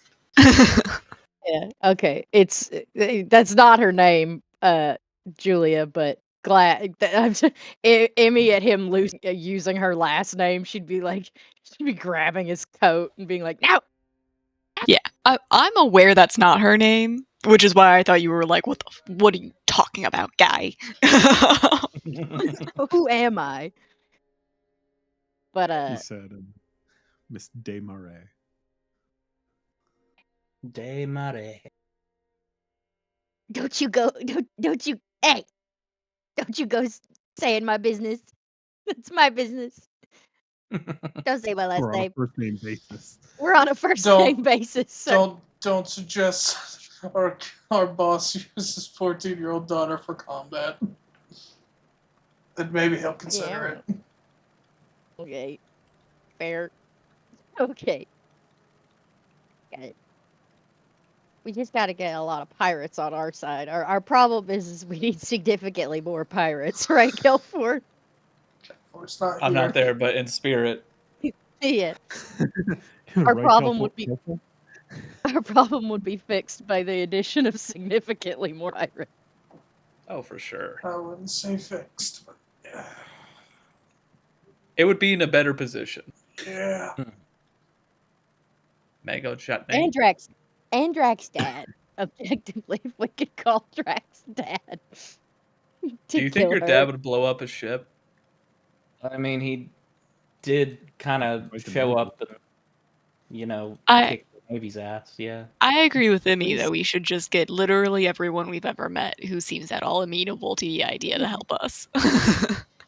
Yeah, and we tell Drax dad that he's getting picked on, and Oh my god. we say, My big lord. Jack, stop with your face.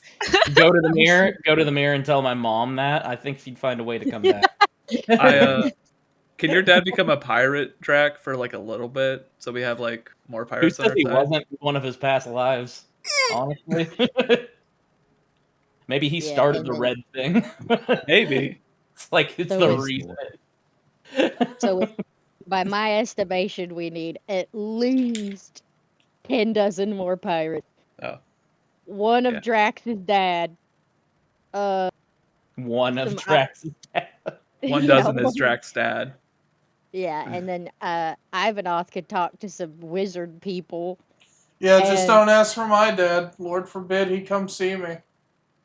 Damn. Yeah, well, same with my Amazing. mom. Yeah, same with my mom. Where the hell is she? Am I Your mom right? gave you my arm back. Yeah, I'd really like to know where the fuck my dad went hanging out with all these people. And Oh, No. that's fair. The one that gave birth to me, Kelfor, you goober. While I would love to be born of my goddess, absolutely, don't I wish it every day. I think the most important person we track down is that little red panda guy we met with at the mirror. Oh God! Sir Oh, Martin. I get him on don't a trust boat him now. because I think Matt is out to destroy me, but I do think we should track him down. So you don't trust and get Get Matt. that man. You've only almost died in every combat that you've been in. So I just get upset anytime I see him because he's had more recent contact with my father than me. Well, look, here's the What thing. we should Here's why I do think is Matt's out to get me specifically. I'm not giving him a lot with my storyline, I feel like. So the only way he can crush me is making us have a very cute, lovable character we interact with that will then turn around and stab us in the back or do heinous That's things to happened. us. Somebody Exactly. needs to put that red panda on the gunner position of our ship right now. Have I struggled with finding a good personal story for Moss? Yeah. I'm just here, man. I'm so sorry. Is it is Moss's story tied to Martin? Probably not. Will it be now though? Maybe.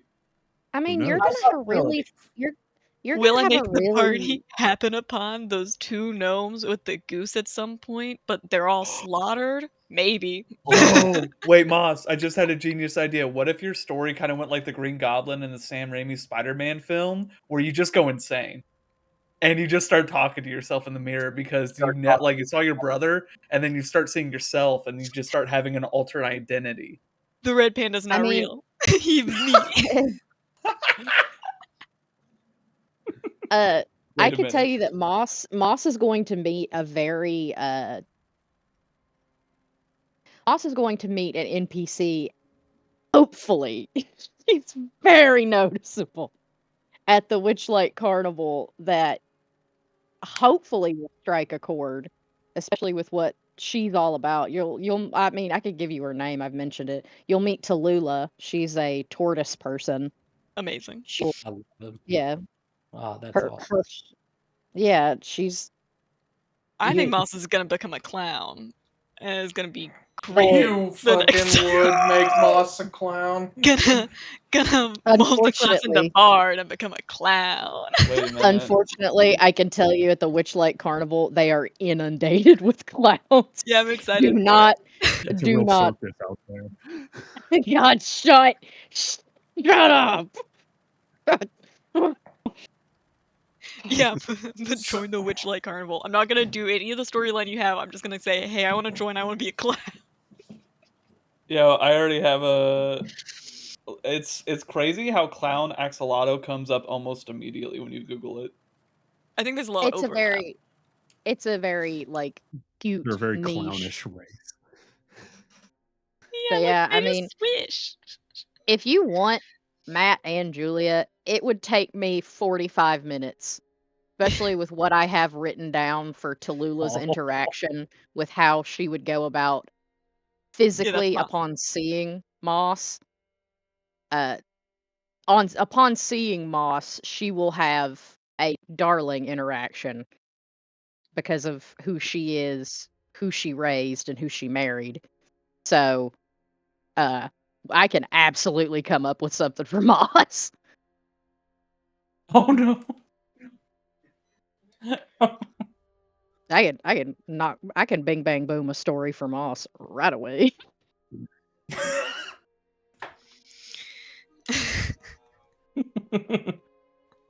I'm here for it. Anyway, yeah. Yeah, and I don't have anybody I can call, unfortunately. I can divine intervention my mom and see if I can blast Gwen into space. But like I said, I used all my good girl points on Kelfor's arm, which by the way, Jairus, did you see Kelfor's arm? We haven't told He's not Jairus here. yet. He's not here. We can't send pictures. Yeah, Also, Jairus, no, I don't. I think we Jairus only Kelfor told has Jairus his arm about what back. just happened, didn't we? Did we even tell him about all of I the can't things in remember if you told. Shinwu Oh and no, the thing? We did. No, we I told think him you we did tell him lost. about. We didn't tell him We about did. the arm yet. Yeah. We did not tell him about that. Wait, guys, is he gonna be mad? Emmy stopped and said, like, wait, is he gonna be mad I We're fixed his arm? already here.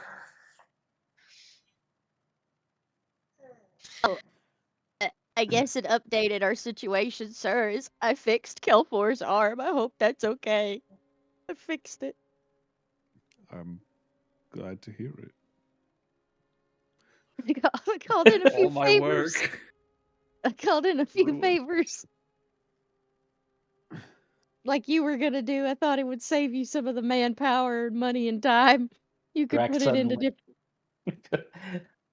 Drax suddenly has the urge to rip his arm off. Hey, Kelfor, come here for a second. Yeah, what's up? It's still dry. It's Oh still wait, that was dry. the wrong Don't do that. one. Don't do that. Hold on. Hold still. Yeah, I mean, make it symmetrical, I guess. God. Yeah, I have a spell that allows me to uh, make a plea with my mom, and she points up, so that way we all know she's talking about Byra and not her birth mom. And it it worked, and I'm very happy that the first time I ever used it, it works. So I'll probably never get that again. I wouldn't count on that, but hey, Everybody gets the one, am I right? Everybody gets quite one. a rare feat to make work outside of very powerful clerics. If only Grim had seen that, then she wouldn't have hit me for 92 points of damage. Oh, you're right. She would have killed your ass. Yeah. She either would have killed you or she would have chopped his arm off again. That feels like the kind of thing she would think was funny. Matt, story-wise, would she have been able to cut through it? With enough time. Or would she just take the other arm? Like, well, here. Probably. She In the context of how your campaign works, if a divine intervention is performed on a limb. I mean, the limb is not divine anymore. It was for a couple seconds while it was being reattached, I suppose. But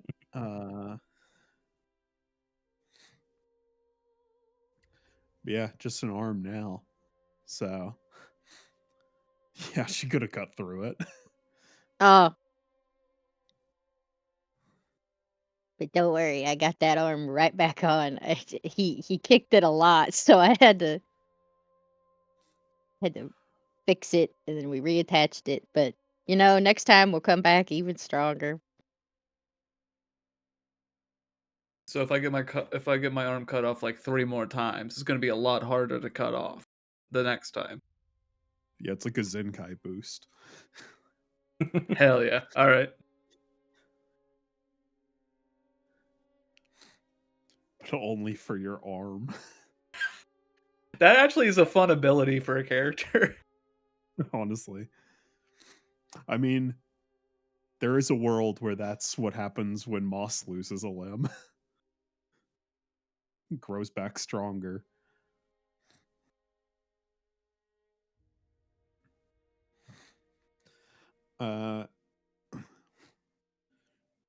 So, is that all you guys want to talk about with Jairus? Yeah, that's all. Amy was only concerned about her younger friends, and to let Jairus know that she reattached his arm, because apparently none of the other adults.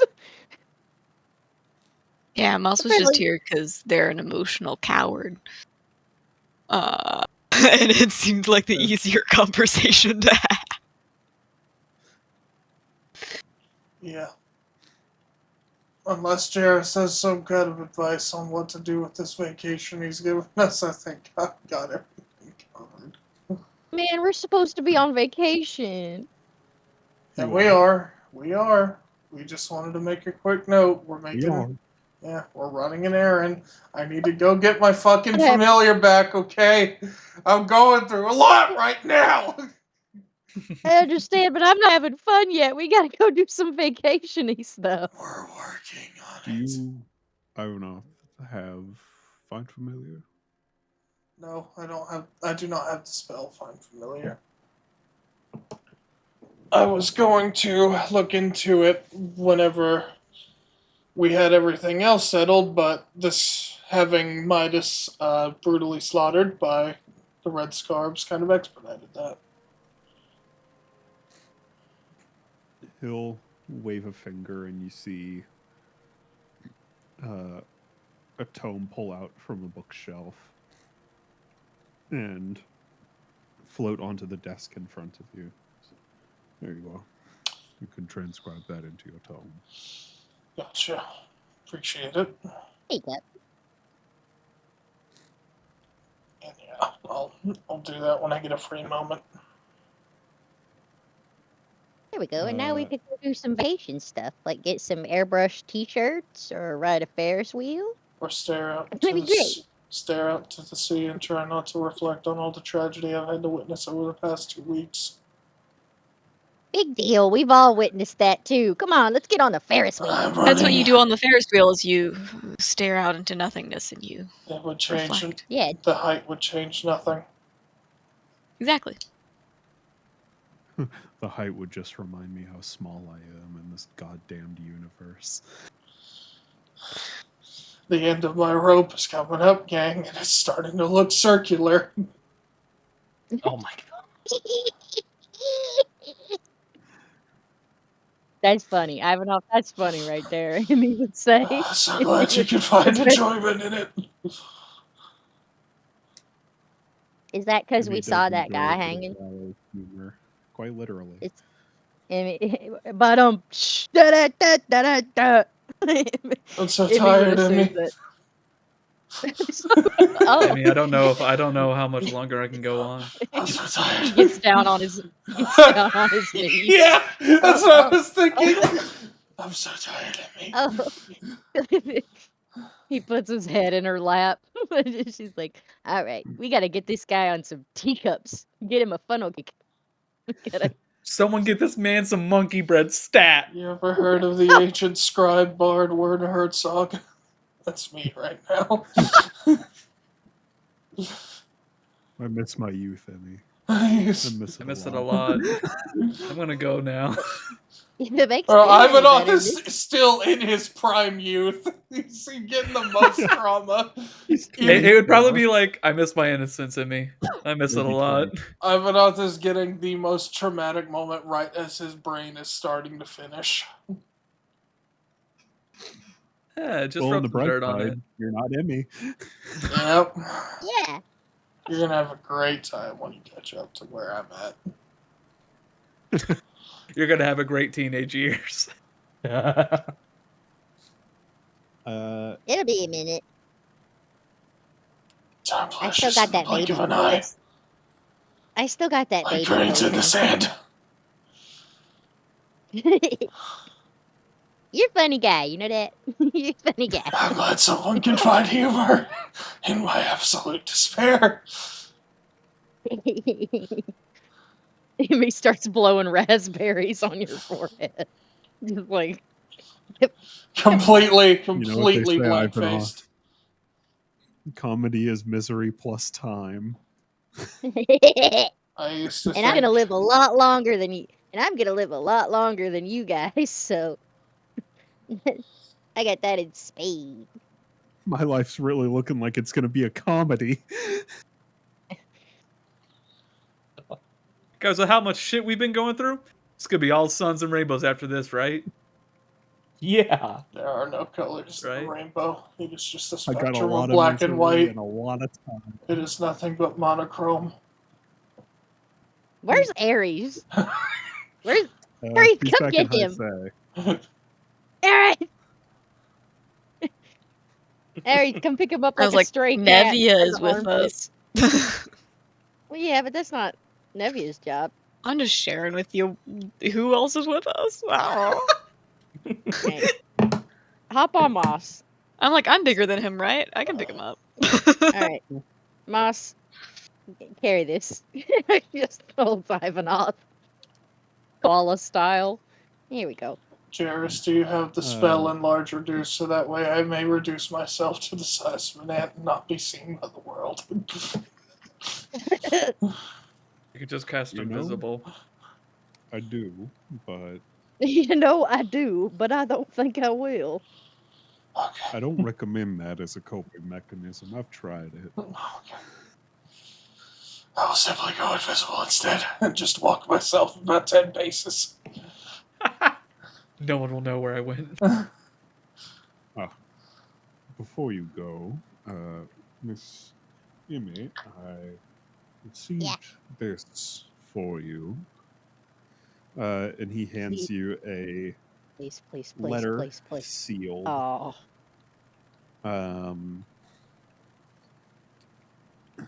With the crest of the lotus being the symbol of Heisei.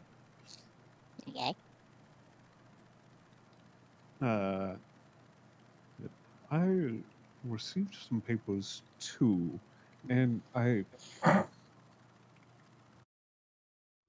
have a couple of questions. Did you open my mail, Jairus? No, they came together. Okay. I did not touch your Right. mail. Oh, it's the Maybe. adoption. It must be. Alright. Go ahead, ask your questions. Emmy's opening the letter and reading it like a. Go ahead. Am What questions you I got? correct in my understanding that you are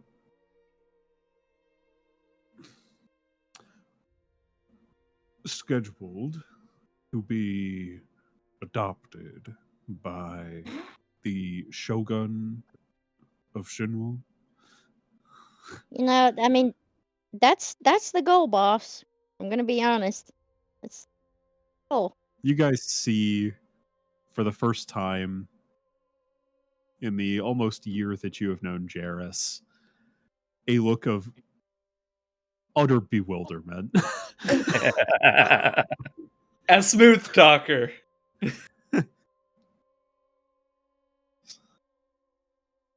All right. Well, Emmy, you read I the. submitted my application to you before, but it was taken with a grain of salt, sir. It was it was it was taken with a grain of salt at the time. I've really been putting my know, applications in everywhere. I think for me, that's a bit of a conflict of interest. I'm your employer. Also, I know you all don't seem to think so, but I have quite enough children. Thank you. Nah, you get 2 more before the end of the I year. trying so hard for them not to put any more on your plate. Think about it this way. You're Oh. the best one we've seen so far as parents go. You know, I appreciate that, but also, But I've been putting my application in everywhere. I put one with you. I put one at that brothel with the assassin ladies. I put one with the Shogun. I put one at the Mages College. the Lady Luck does not operate out of a brothel. Did you also submit one with Lady Lust? Yes, Look. yes, I did. I see. Ivanov, no, no, we're talking. Me and Jairus are talking right now. I didn't fucking say anything. She Goddamn. If you can believe it, the Lady Luck people, they haven't gotten back to me. They're just swamped. Ivanov they're just walks swamped out with of the room, applications. and all you hear Well. is.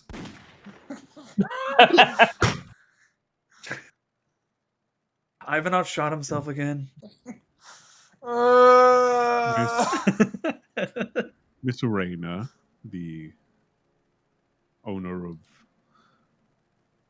brothel, she is quite a good mother.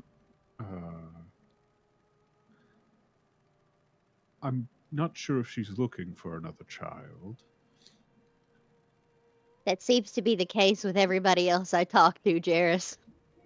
Well, It seems. she's a working woman, and her previous child was unplanned on both parents' parts.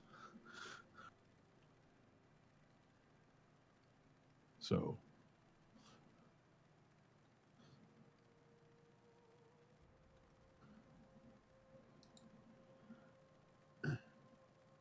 as for Lady Luck,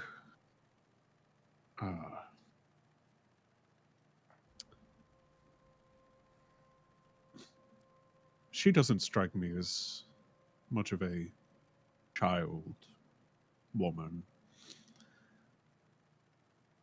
Unless you were offering to join her assassins, and then I'm sure she would take you.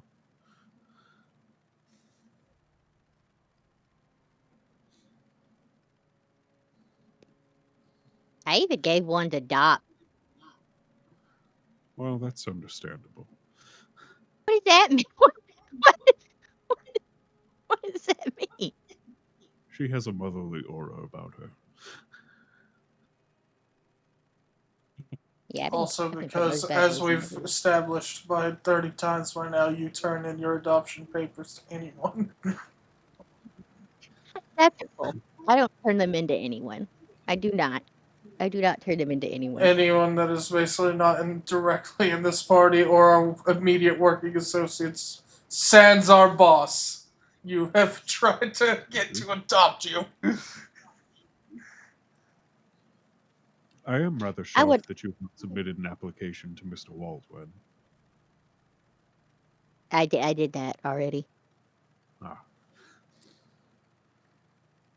I did that. well, He said it would be a conflict of interest, seeing that as I am a in a different party of group members, cherished and coworker, I believe was.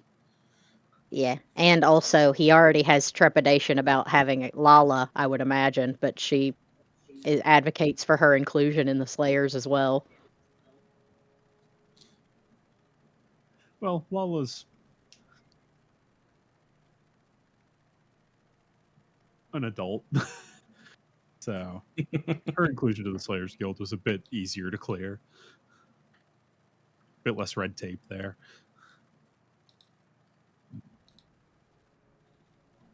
Uh,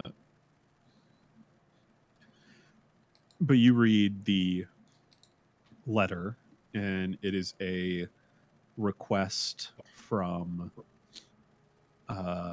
the shogun that should you be still willing to go forward with the adoption process, he asks that you spend some time with the young Mistress Iris, who will, per your adoption, become your new sister. And he would like to make sure that you two will get along first.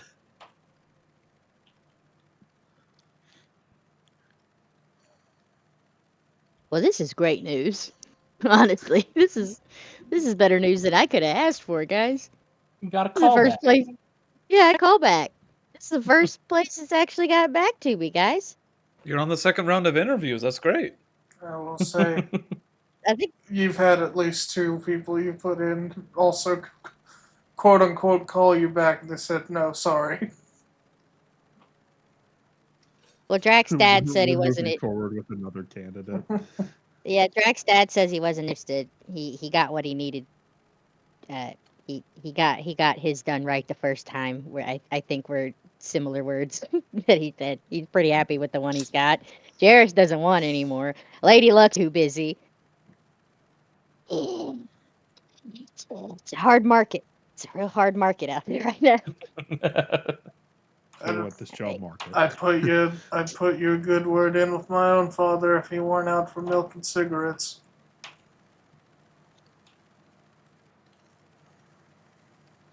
Doc just hasn't gotten back to me, unfortunately. She's. I don't think.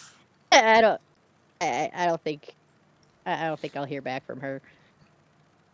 Well, this is excellent. So we got to wrap up this stuff.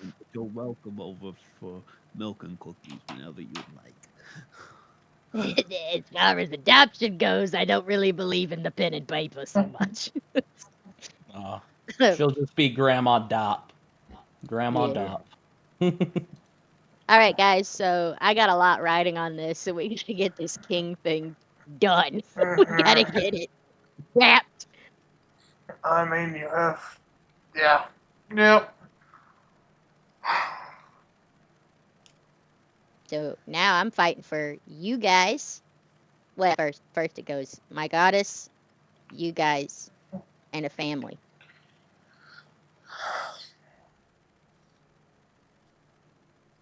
Let's get to your Okay? list. Mm-hmm. Thank you for your time, Jairus. I think I could see Nick smushing her face under the door. I'm gonna get back at Yeah, her. She's just like she's got her little fingers under there, like yeah. Quick question: I'll what level spell is Find Familiar? I believe it's first. Okay. I thought so too. If it's first level, then yeah. As they're all talking, I've just been taking the time to transcribe it. Yeah.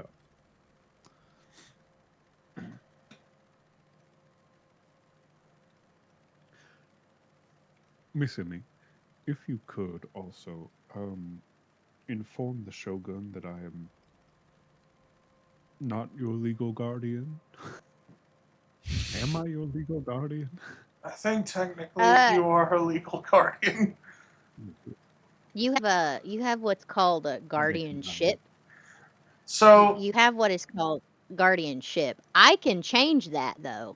Like if we were to talk to Lynn's authorities and officials, I could have it changed to one of these guys. You're my employer, but it coincides with the guardianship. I was thinking about having Moss. I was thinking about having Moss technically be my guardian. I was about to volunteer. I was about to go, I'll be your parent. There we go. It'll be like Moss is like- a Nani Lilo situation. Yeah. Older sibling. Well, Let's do it. I love it. Mix Moss, I have this paperwork that was sent to me that would require the signature of a legal guardian to agree to adoption. So if you would like to take all of this paperwork off of my plate, then you are more than welcome to. Well, I think we have to do more paperwork in order for me to become the legal guardian in order for that Indeed to we happen. do. So I think, unfortunately, it's still you, my guy. Yeah, so because I'm technically a ward of the country, guys, like I don't have anybody. So Technically, because he's an employer, because you're an official member of the Slayers Guild, you are technically a ward under the Slayers Guild. So yeah, technically a and so ward that's why under he the got guild. the paperwork. I did. Yeah. I think he just didn't realize that legally would mean he's my guardian. And so that's where the confusion came up. Look, he has too many kids. It's hard to keep track of them all. Those two people that put us through the Slayers Guild, like training and everything, like essentially orientation, they're going through that paperwork, and it's like, oh, Well, Oh fuck! we'll sign off on this, okay? Just not tell Jairus about it. You slid it through. your name without even reading it. It's like 14. All right. No, Jairus he's is not not gonna 14. mind. Yeah, Emmy's not 14, my guy. She's about to be 13. Yeah. Dang. Oh, that's there's insane. I'm 12. Iris. Ugh. Iris's character art again. Sorry, having to scroll past the clown she's cool. axolotls. They're fire.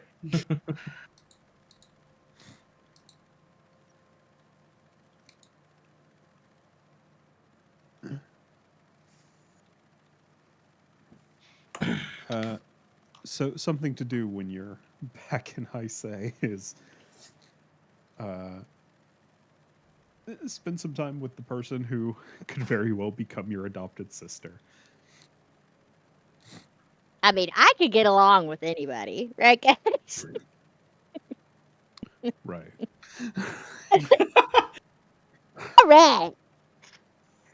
Yeah. I feel like everyone, almost everyone, really, really likes Damn Emmy. And if they don't, they're evil.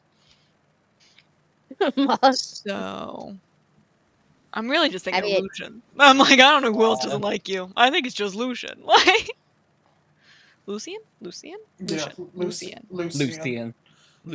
Lucian is my campaign.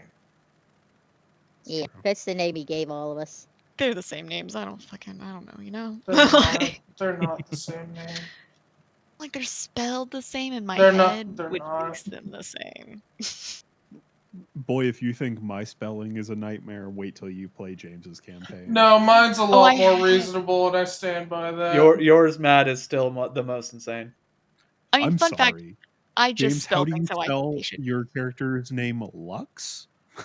Yeah, I keep telling you that's for a specific reason. Lukhs? How many NPCs has Jack spelled right in mine, and how many has he spelled completely wrong in yours? How many, Matt? How many, Matt? How many more seasons have I had than you?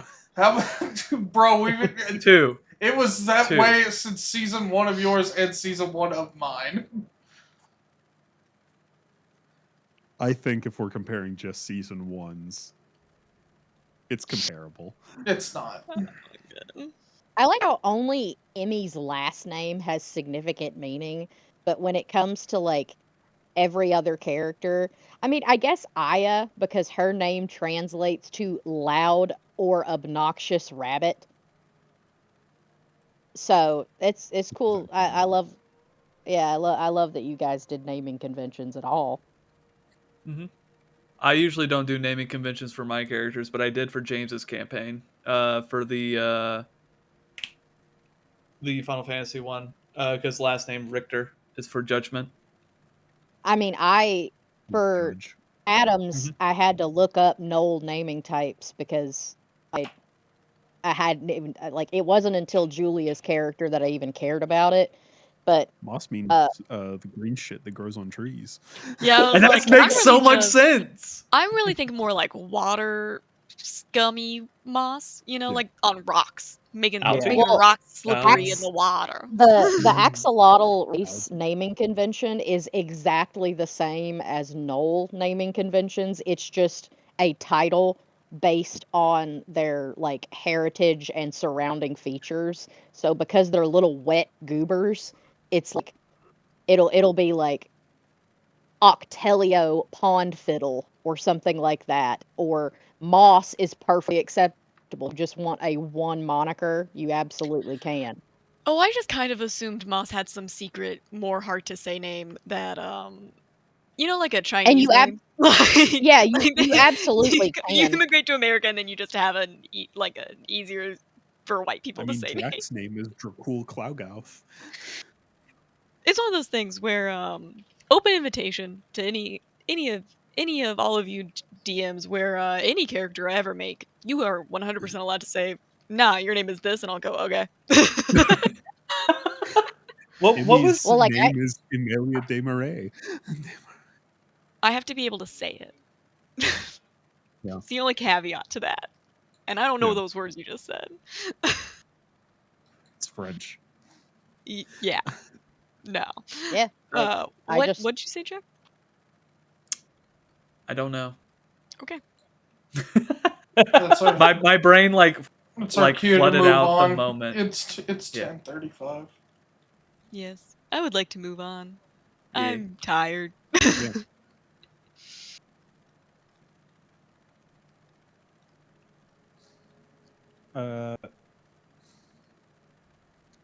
So you guys head out. Are you teleporting back to Heisei following your conversation with Jairus? No, I want to that would see be my room. And I Right. want to mess with it. But I don't really want to roleplay that. Okay. I'll just I like I want to if you want to do the other part, we can do the other part and we can either come back to this a different time or never come back to it. I don't really care as long as we can establish that I did that and then if I need to Yeah. throw a picture, I'll throw up a picture, you know? Like Mhm. of the vibes. Yeah. So, cutting back to the other group, Calfordrak, Ares. Uh, you guys make your way back to the Slayer's outpost, and you see at least the three people that you've seen about are there. Promise, Suna, and um, Selena.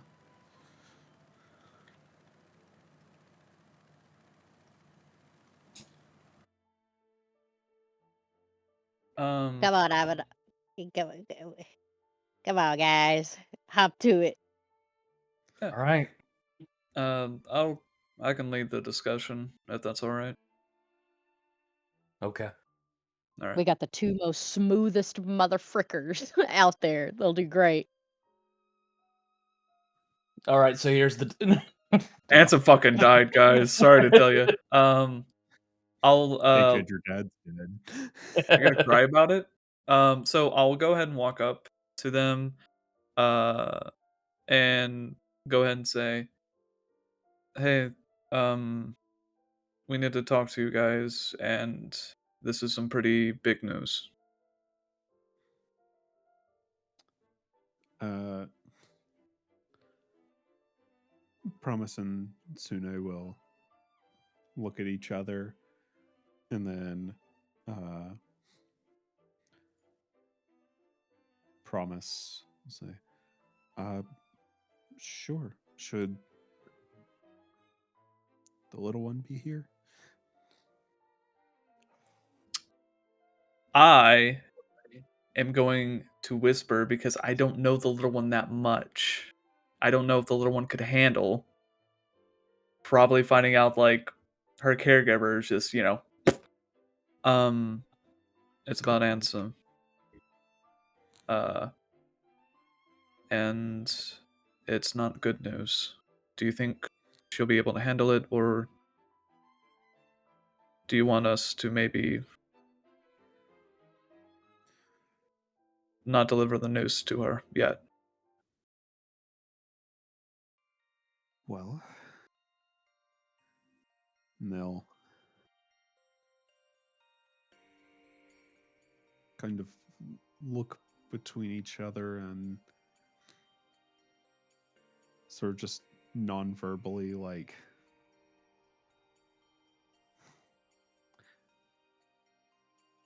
if you're more comfortable with it, Promise will say, then I can tell her the news. She trusts me. Okay. I'm fine either way. I just didn't want to deliver the news and let you guys have to handle what happened. So if you think you can deliver in a better way, I think that's the best way we can do it. Well, I can't say I'm the best with talking to children, but she likes me, so that's Something. doesn't hurt. Doesn't hurt. Then I think it'd be best if you can let her know. Yeah, will do. I appreciate it. And then I will give them the news. We found Ansem dead. It seems like, if you know about his work, the Red Scarves got after him and killed him. Yeah, we've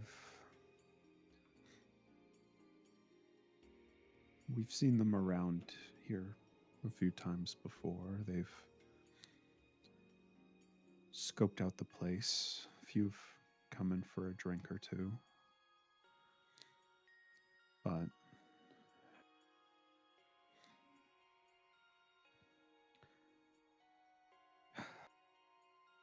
it's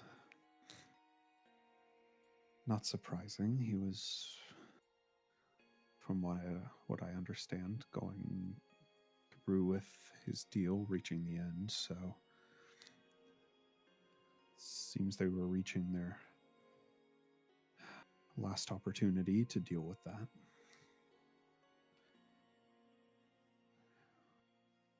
He didn't come home.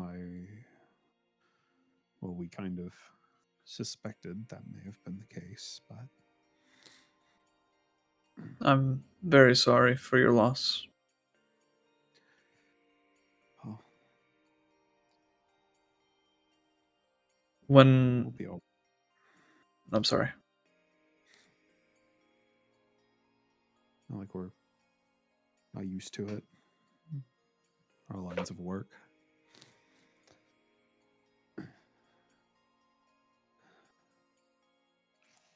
When I went up to his study, as a heads up, I did locate his burn book.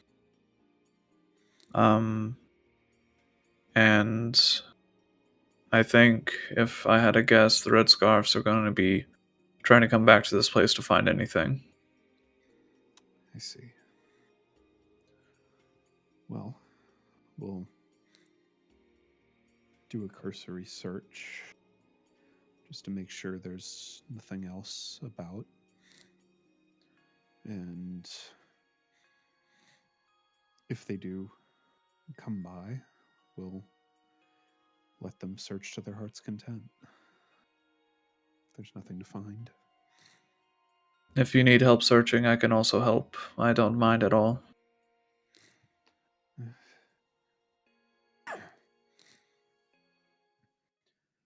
It's all right. In a former life, I was a detective, so got pretty good eyes. Got it. If you guys need any help moving anything or any help otherwise, or anything that comes up, please reach out to us. We'll make sure we can do anything we can to assist. I'm going to take the burn book to Jairus to see if maybe we can get stuff going. Yeah, I think that's the best place it can be.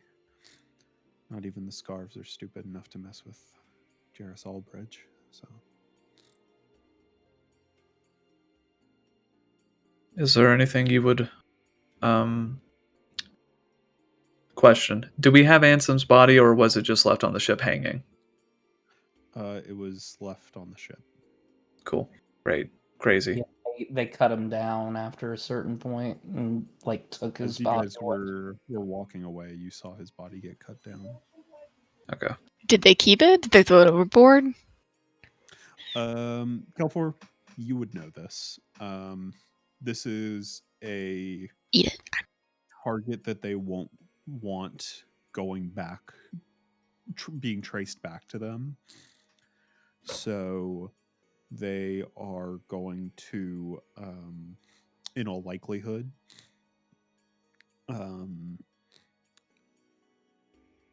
destroy his body and dispose of it in the ocean.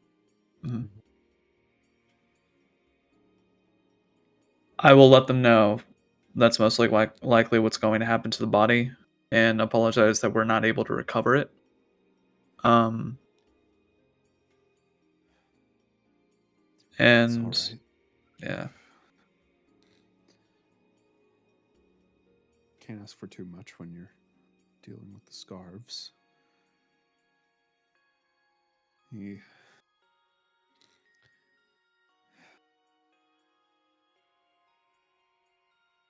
Well, when he would have an extra drink or two, he would sometimes talk about death. And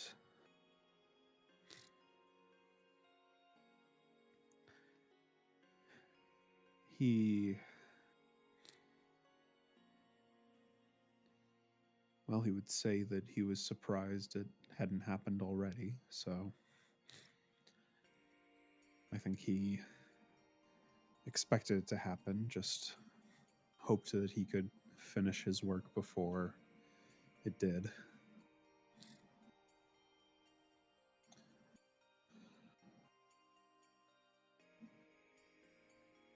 we'll make sure that the work can be done, and make sure that what he strived for will be completed as soon as possible.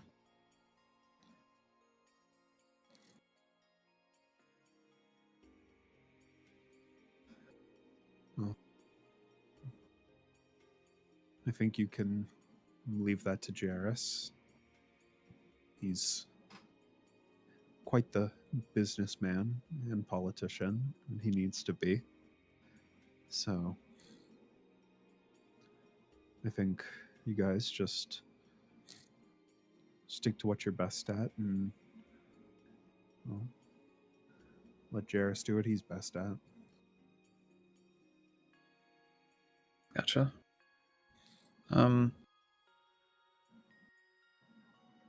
Thank you guys for being understanding, and if you guys do find anything, let us know or let Jairus know. So if we need to take it back to him, we can. Yeah, we'll do. All right.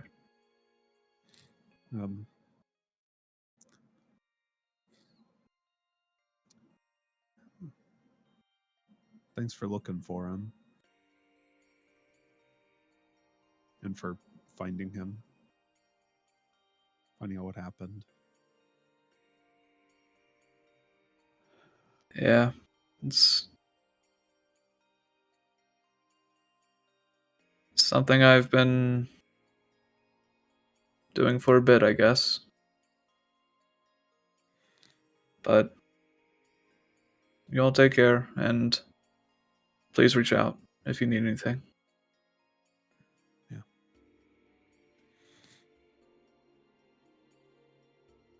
And I guess we'll walk away. All right. Just kind of pat Kelfor on the back. We'll make it right. I wish we had a mind connection thing right now so I can say what I want to say, but I'm too scared to say it out loud. But it rhymes with kill grim. Hmm. Wait a minute. Wait a Kill minute. Drax's eyes slowly drift apart after the I'll do like a fist on your chest. Let's go, buddy.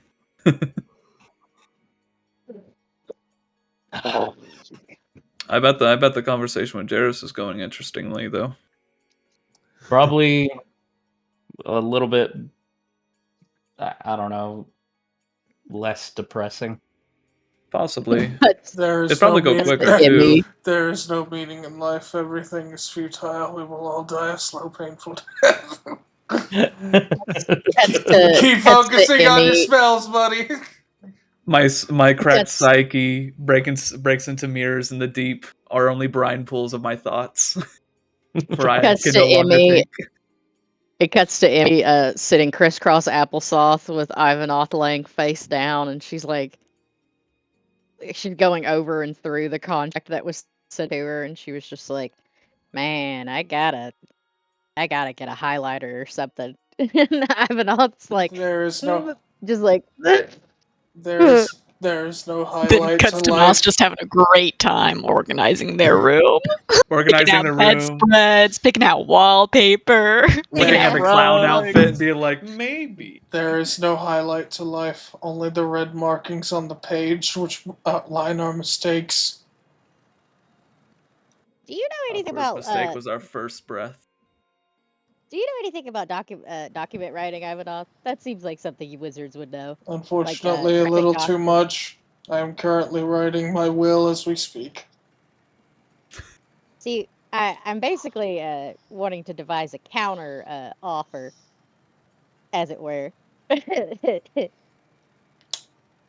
I know I'm currently Me- going me- through a thing, but what the fuck do you mean a counter offer to an adoption agreement? So, I absolutely want to get adopted, Uh-huh. first and foremost. I would love that more than anything. I think of all the candidates I offered, that is one of the top two to be accepted. Yeah, I too, Shogun's up there. I too would like a At parent. least. I too would like a parenthood that feels stable. I would like to there's just some things I want to keep. Like, does he expect me to change my last name? Does he expect what's to become of my temple? You know, just like I want a legal document describing what I expect if I get adopted. That's what I'm saying. I guess it's less of a counter offer and more of just a Rules, refined, yeah, terms, 'cause I don't terms of contract. Yeah, I don't want something to happen to my temple, Ivanov. That's all I got. It is within. Your temple falls within most of Shinwu's order anyway, and quite frankly, the Shogun does not strike me as the kind of man to just burn a temple down because it's not what most of his country believes. You've made it very clear that that is a very important place to you. It's not a lot, but wait, it's it's not a lot in my life, but it's you know what I'm saying. It's not a lot. It's my lot in life. It's not a lot, but it's my life.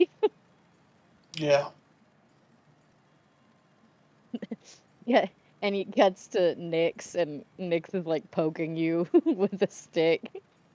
Like, is he dead? Is he dead?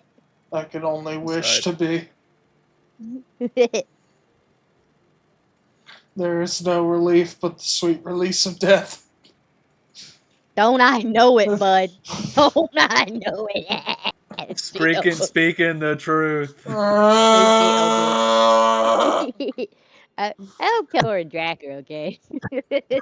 They're certainly Like, probably having a much more motivated conversation than I am right now. Rather would I succumb than disown this one thing, and verily where succumbing and leave falling, lo, their life doth sacrifice itself. Damn, we just come back and Drac just says, "Damn, Ivanhoth really going through his Nietzsche era." That'd be You're hilarious muted, Adam. That'd be a hilarious thing for Drax specifically to say. I know. He just comes out with a fucking book reference, and we're all like, "Huh?" Yeah. Huh?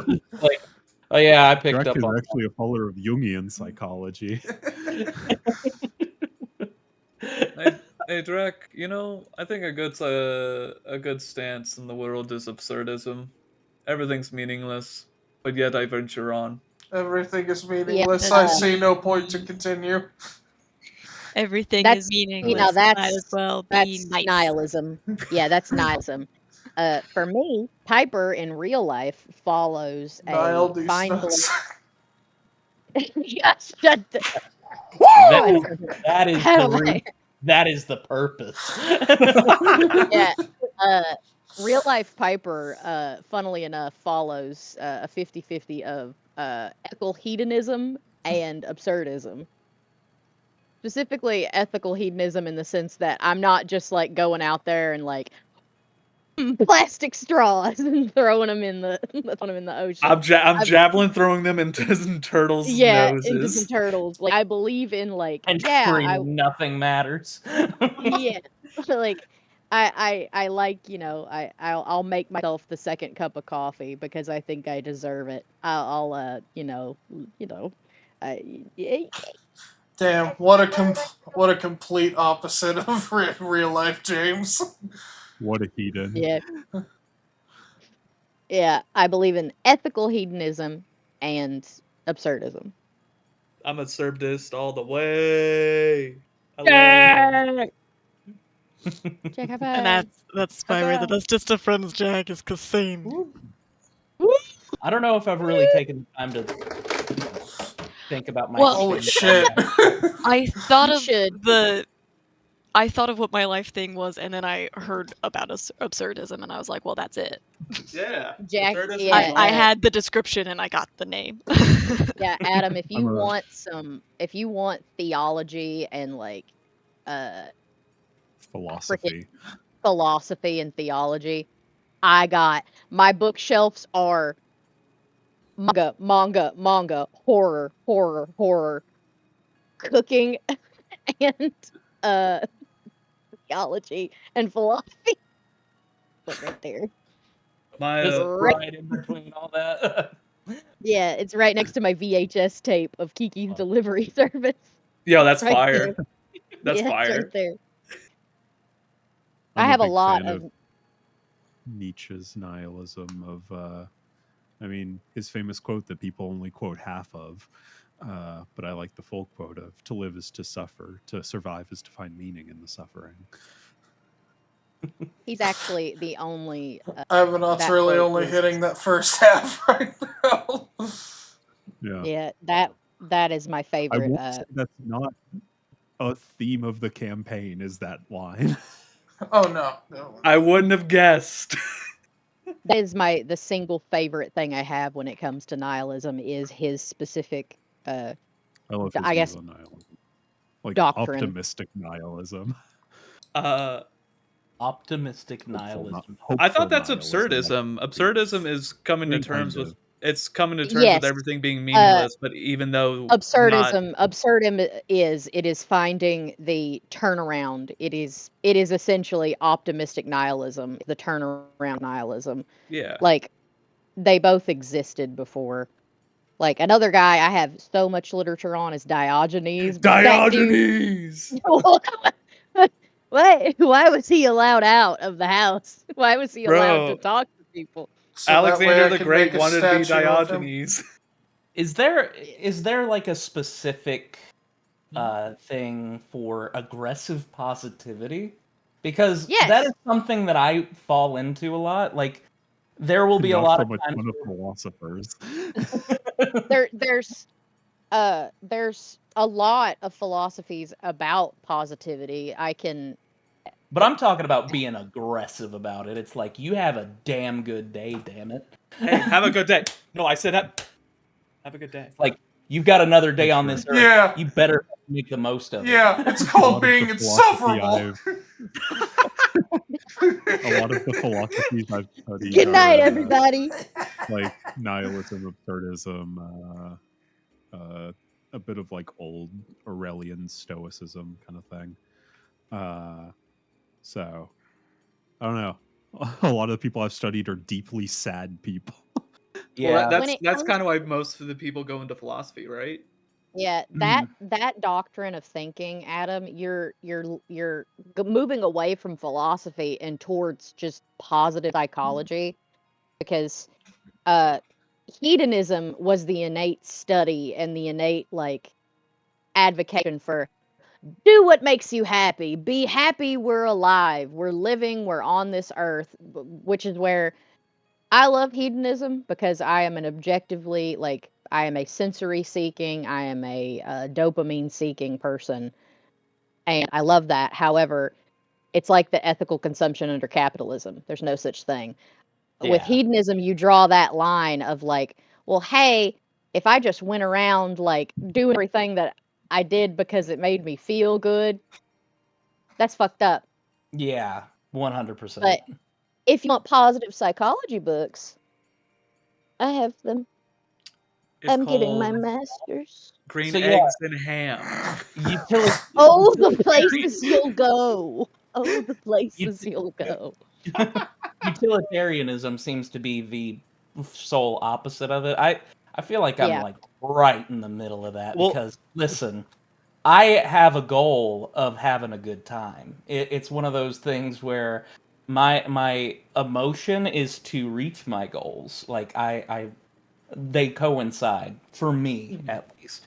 It's one of those things. Sadly, you're reaching outside of philosophy, and now you're just talking about psychology. Mhm. You're at your, and that's right up my alley, baby. Uh, It's all I So- own.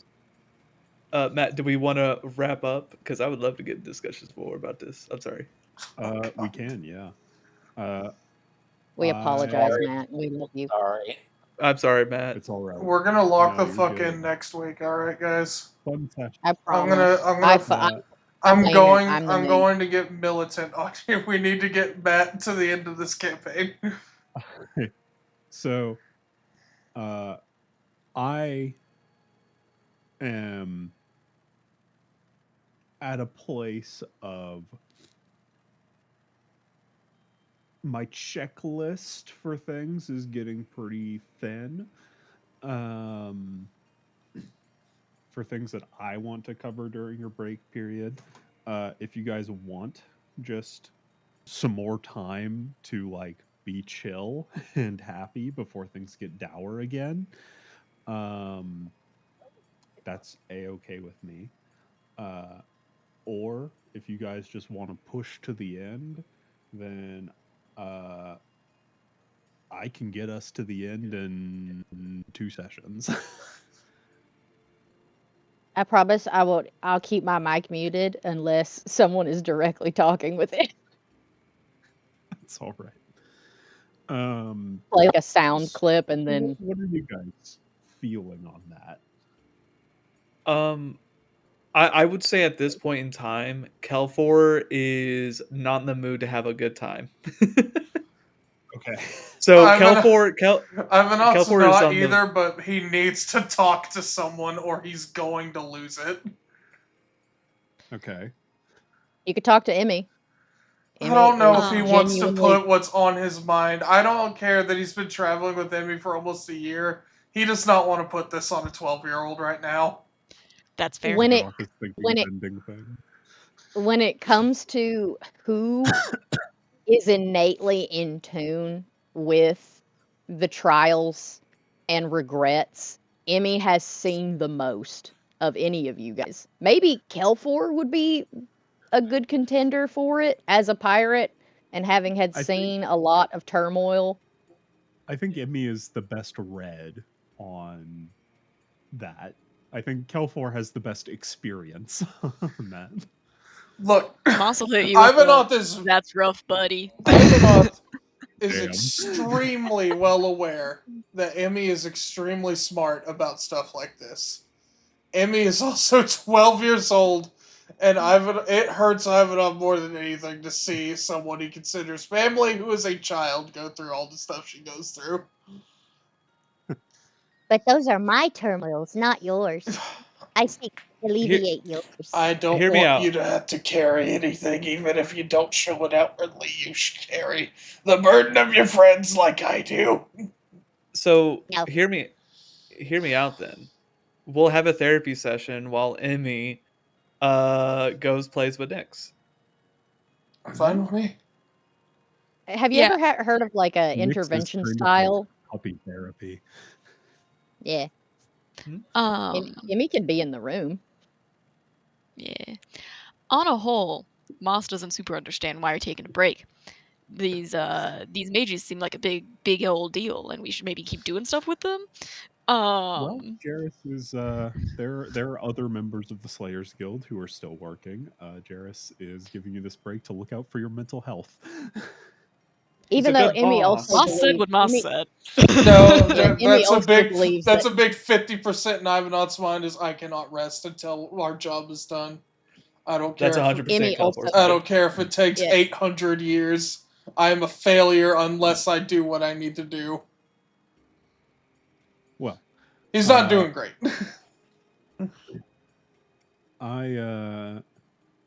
Let's take a vote. All right. Those in favor of wanting a few more sessions just to kind of decompress, spend some time in High Say or what have you, to enjoy your break, maybe actually cover Emmy's birthday. I wasn't gonna say it, guys. Yeah, I was like, I thought her birthday was like a month or two away still, because it's on the December solstice, right? Winter solstice? It is. It's December 21st. Was that supposed to be in our break times? It is in your break time. Okay, you then guys are one off of- until the end of the year. I do hardcore say one of these sessions we do have to do Emmy's birthday. Yeah. I as it stands right now, I think like at least for me, I haven't heard from Adam yet. Therapy session, Emmy's birthday, Hooker's weed, blow. Yes. Okay. My opinion 2 out of is 3. yeah, my opinion is how many sessions did you say? 3?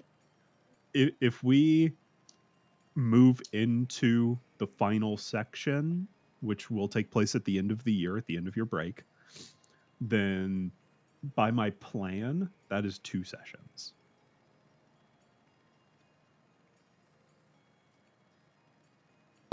We're compromised and say 3. Okay. Half a therapy session, half of Emmy's birthday. All right. That works for me. Which, by the way, has nothing planned for her birthday. She's never celebrated it other than like with Hopper. Well, In a- good news. in her You don't plan temple. your own birthday parties? We got you.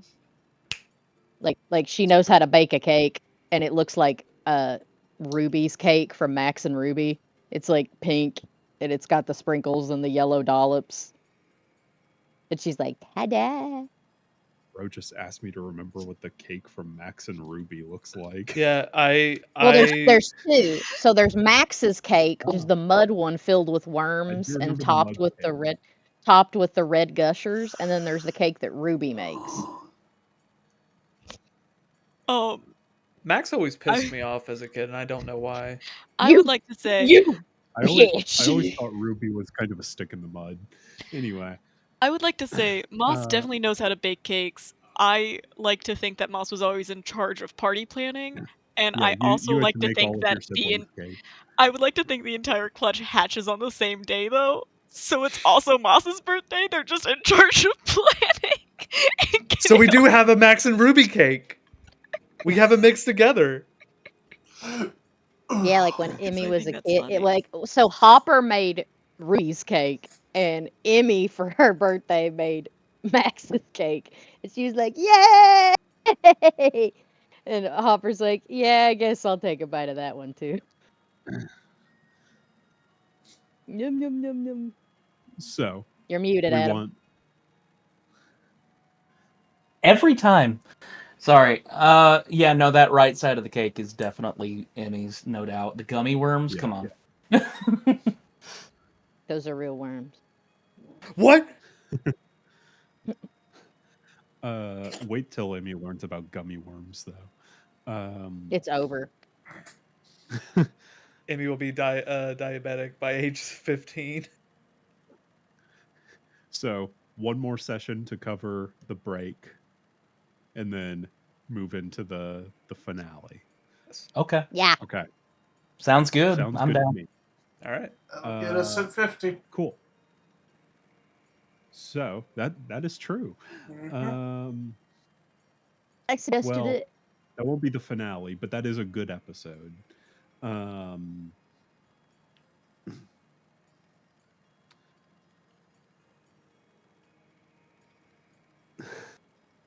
hmm,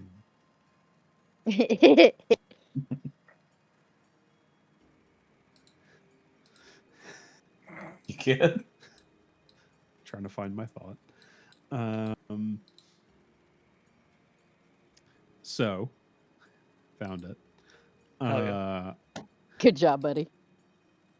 Adam and James prepare. 3 weeks. That's our time. Yep. No, that sounds good. I got most everything I need from people. Well, like, Julia, like I will need stuff from you. no, like I said, we're still taking a bit of a break after this Yes, series we are still ends. taking. Yeah. No, Emmy, absolutely. Piper's doing stuff as well, right? After this.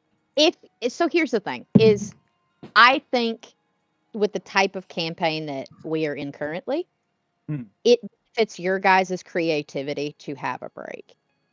Even though you guys are still doing your characters.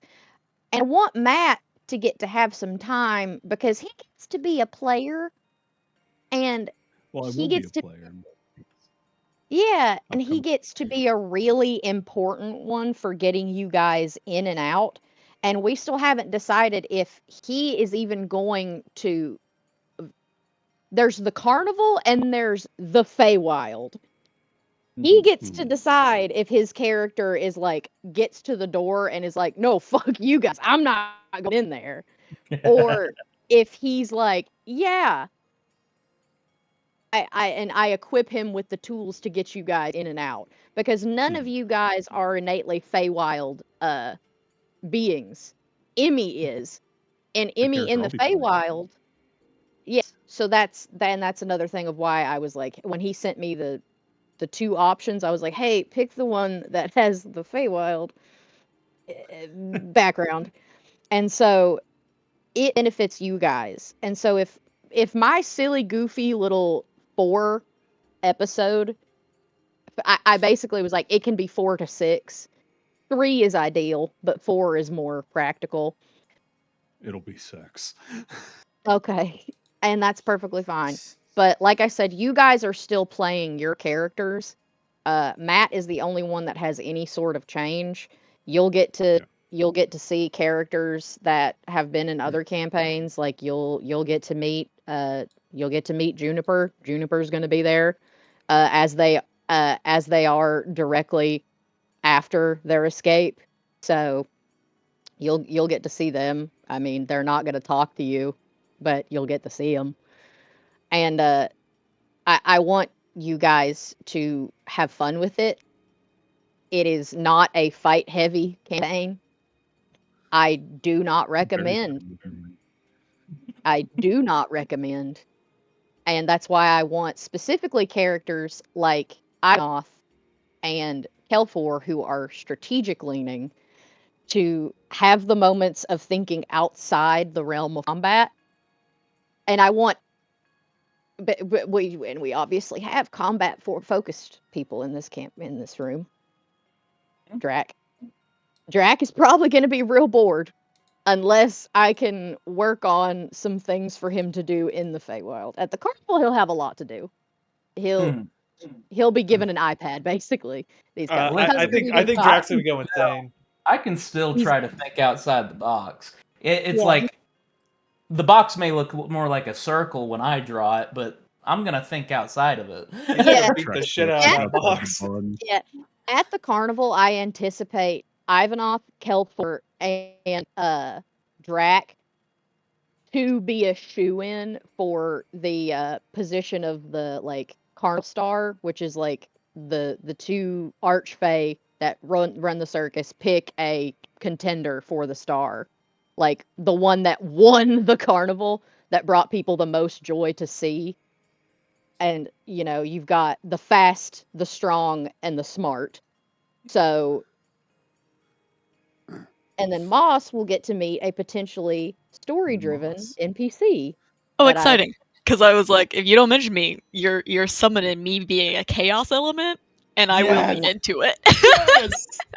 Yeah, that's the thing is, potentially I can have Tallulah maybe give you some more story direction for this campaign, because I, like a lot of the NPCs, they came to me because of a dream that I had. Like the one that is relevant to Drac and Ivanov is purely from a dream. Tallulah is from a dream. The cook of the carnival is from a dream and from me replaying the Spyro series. And hell yes. Kelfor, I am thinking I need Kelfor to play into his smooth talking elements, especially when it comes to talking with. Yes.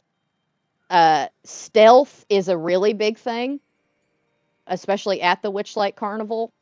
There's only one direct character that can just disable stealth elements. Like the whole shadow thing, not gonna fly. And if he sees you doing it, it's gonna be that was the wrong decision, Kelfor. Like, what did you do there? Yeah, that's there's Mr. Witch and there's Mr. Light. Mr. Light is the hoo-ha funny twink, and Mr. Witch is the son of a bitch.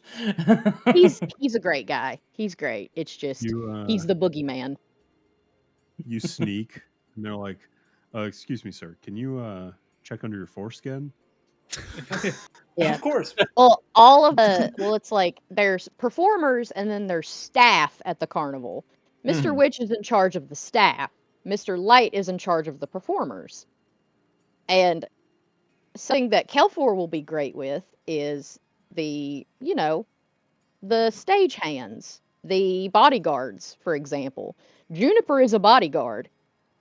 It specifically, all of the bodyguards are bugbears and former pirates. They are individuals that worked on ships. They are rough and tumble. They are, wannabe and former assassins out of their line of work.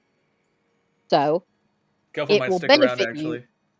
Yeah, it will benefit you to have somebody that, because Matt's character will be aware of the bodyguards. Like he will know probably 80% of them. However, just because Matt's character is a former worker or a former performer, they owe him no, like him being like, yeah, can we just go talk to the two? Can we just go talk to the two archfey for just a minute in their dressing rooms? No, go fuck yourself. Like, well, I think it will. Yeah, exactly.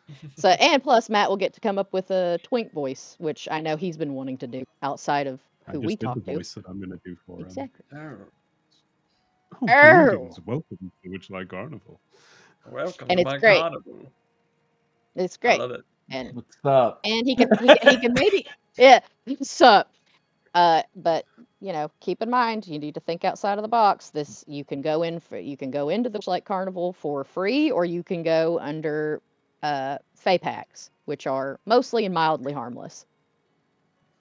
And you also have to think Emmy was also a contender for the Bushlight Carnival star.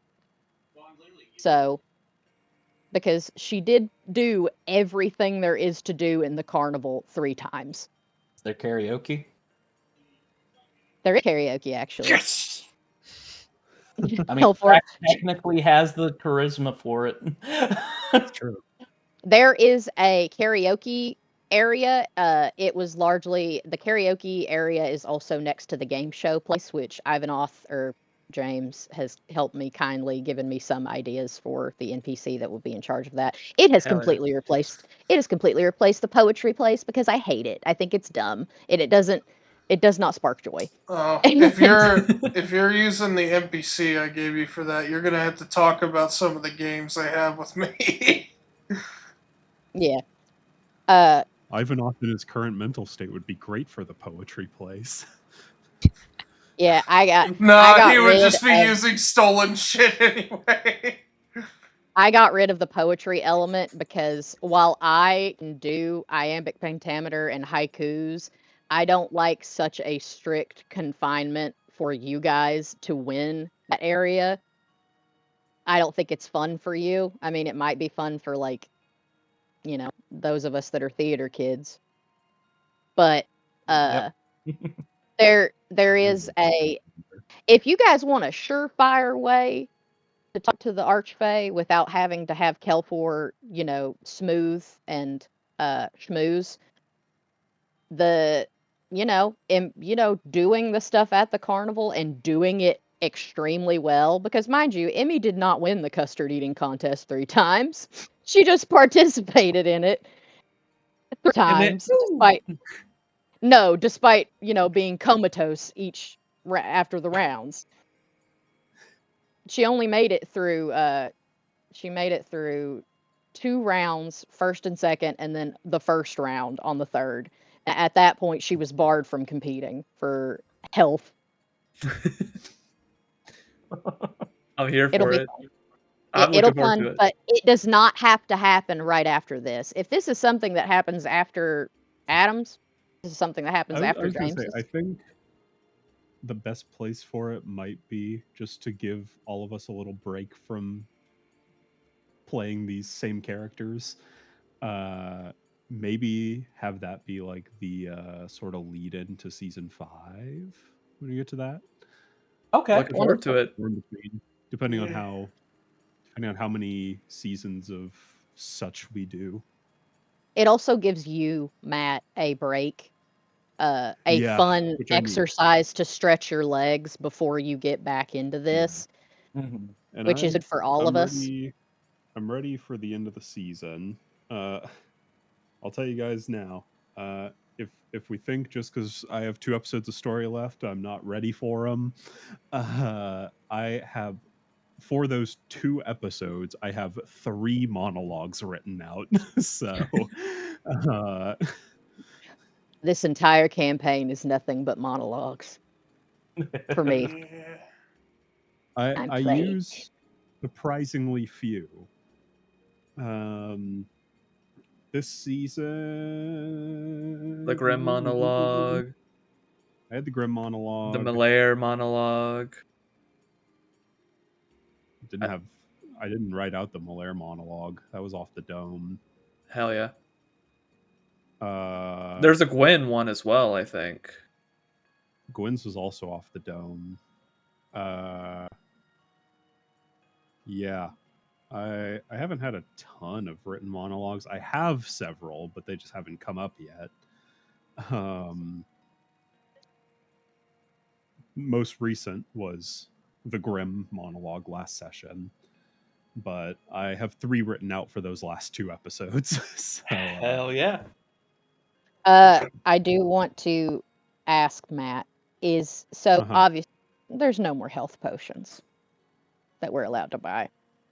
However, no more like top tier. Okay, just checking. It'll Because be reasonable. Can we loot box yeah, them at least? yeah, Tallulah's Yeah, one she HP health potion. Yes. Yeah, Exactly. she is for all intents and purposes a sh- she can make candy like you know what Sigmund does with the rocks and shit? Did. Yeah, did. Uh, Her, also, that you was know, Nevia's dad, not Sigmund. yeah. Uh she can do that with candy creatures. Uh she That's like her. has yes. And but she is good, holistically good. And a huge thing that will benefit Moss, especially because we know Moss loves the potions, with how much Tallulah will favor Moss in particular, I there's going to be good berry items in Moss's future. That's fine. Good berry's fine. Yeah. Awesome. I've Good been able berries to is a twist great it. way to just get people up. I Mhm. mean, that's a first level spell, cantrip. So yeah, that's fun. Goodberry will be very useful in my Yeah. campaign coming up because Oh yeah. y'all are going to be in the desert. You're going to need some nutrition and Yeah. hydration. I am going to be playing into that. So Oh, On the bright hell yeah. side, my character for Adam's campaign is only knows fire-based magic, so hey, I great. think we'll be fine. We'll glass the sand. I think Lilith. Noel's Hey, keep us feature. warm during those cold Lilith. desert nights. Lilith has one healing spell, and it is a 1d20, and she takes damage of whatever she rolls and gives it to someone else. I think there's a Noel feature that I'm going to look at where it's like you're used to you're used to getting your teeth kicked in. You're not I think it's like something to do with exhaustion, Oh and it's yeah, let's like see. awesome. I think I've talked to Adam about it where it's like, yeah, hunger and thirst you can push back for a little bit. Also, I was like, oh, I need to make my my character sheet with the homebrew class for Flickr, but I already did it. Look at me. do we want to go ahead and officially wrap up? Yeah. Yeah, we'll wrap up for the night. All right. Good. Are we good for next week? I am. I should be. I need to double check. I may not be, but I'll have to get back to you on that. It's I Um, Let mean, me check real. I can or I can and can be at the same time. Like I can pick up a job or I don't have to. I should be good. Yeah, I should be okay. You know, Also, guys, don't worry. hinting Diz is death. also a healer because he's a paladin. yeah. Yeah, And I I've think not heard Will I anything heal about though? I've not heard anything about Right, right. Jax's character. Nothing. I know nothing. Oh, I you'll know have more a. about It'll be great. I do know the bit about Julie's character that I have heard about, and that you've said is that their name's going to be Grecki. Yeah, Or something like that. That sounds Grecki. correct. Love I think Grecki. Grecki. And you were still thinking Artificer, I believe. Yeah, I am worried about it though, because it seems hard, and I Yeah. might not. It might not I mean, really we're starting from a play low correctly. level, so Yeah, I was like, but I don't know if my play style is correct for it. Yeah. And that is what I've been thinking casually about for the last couple months.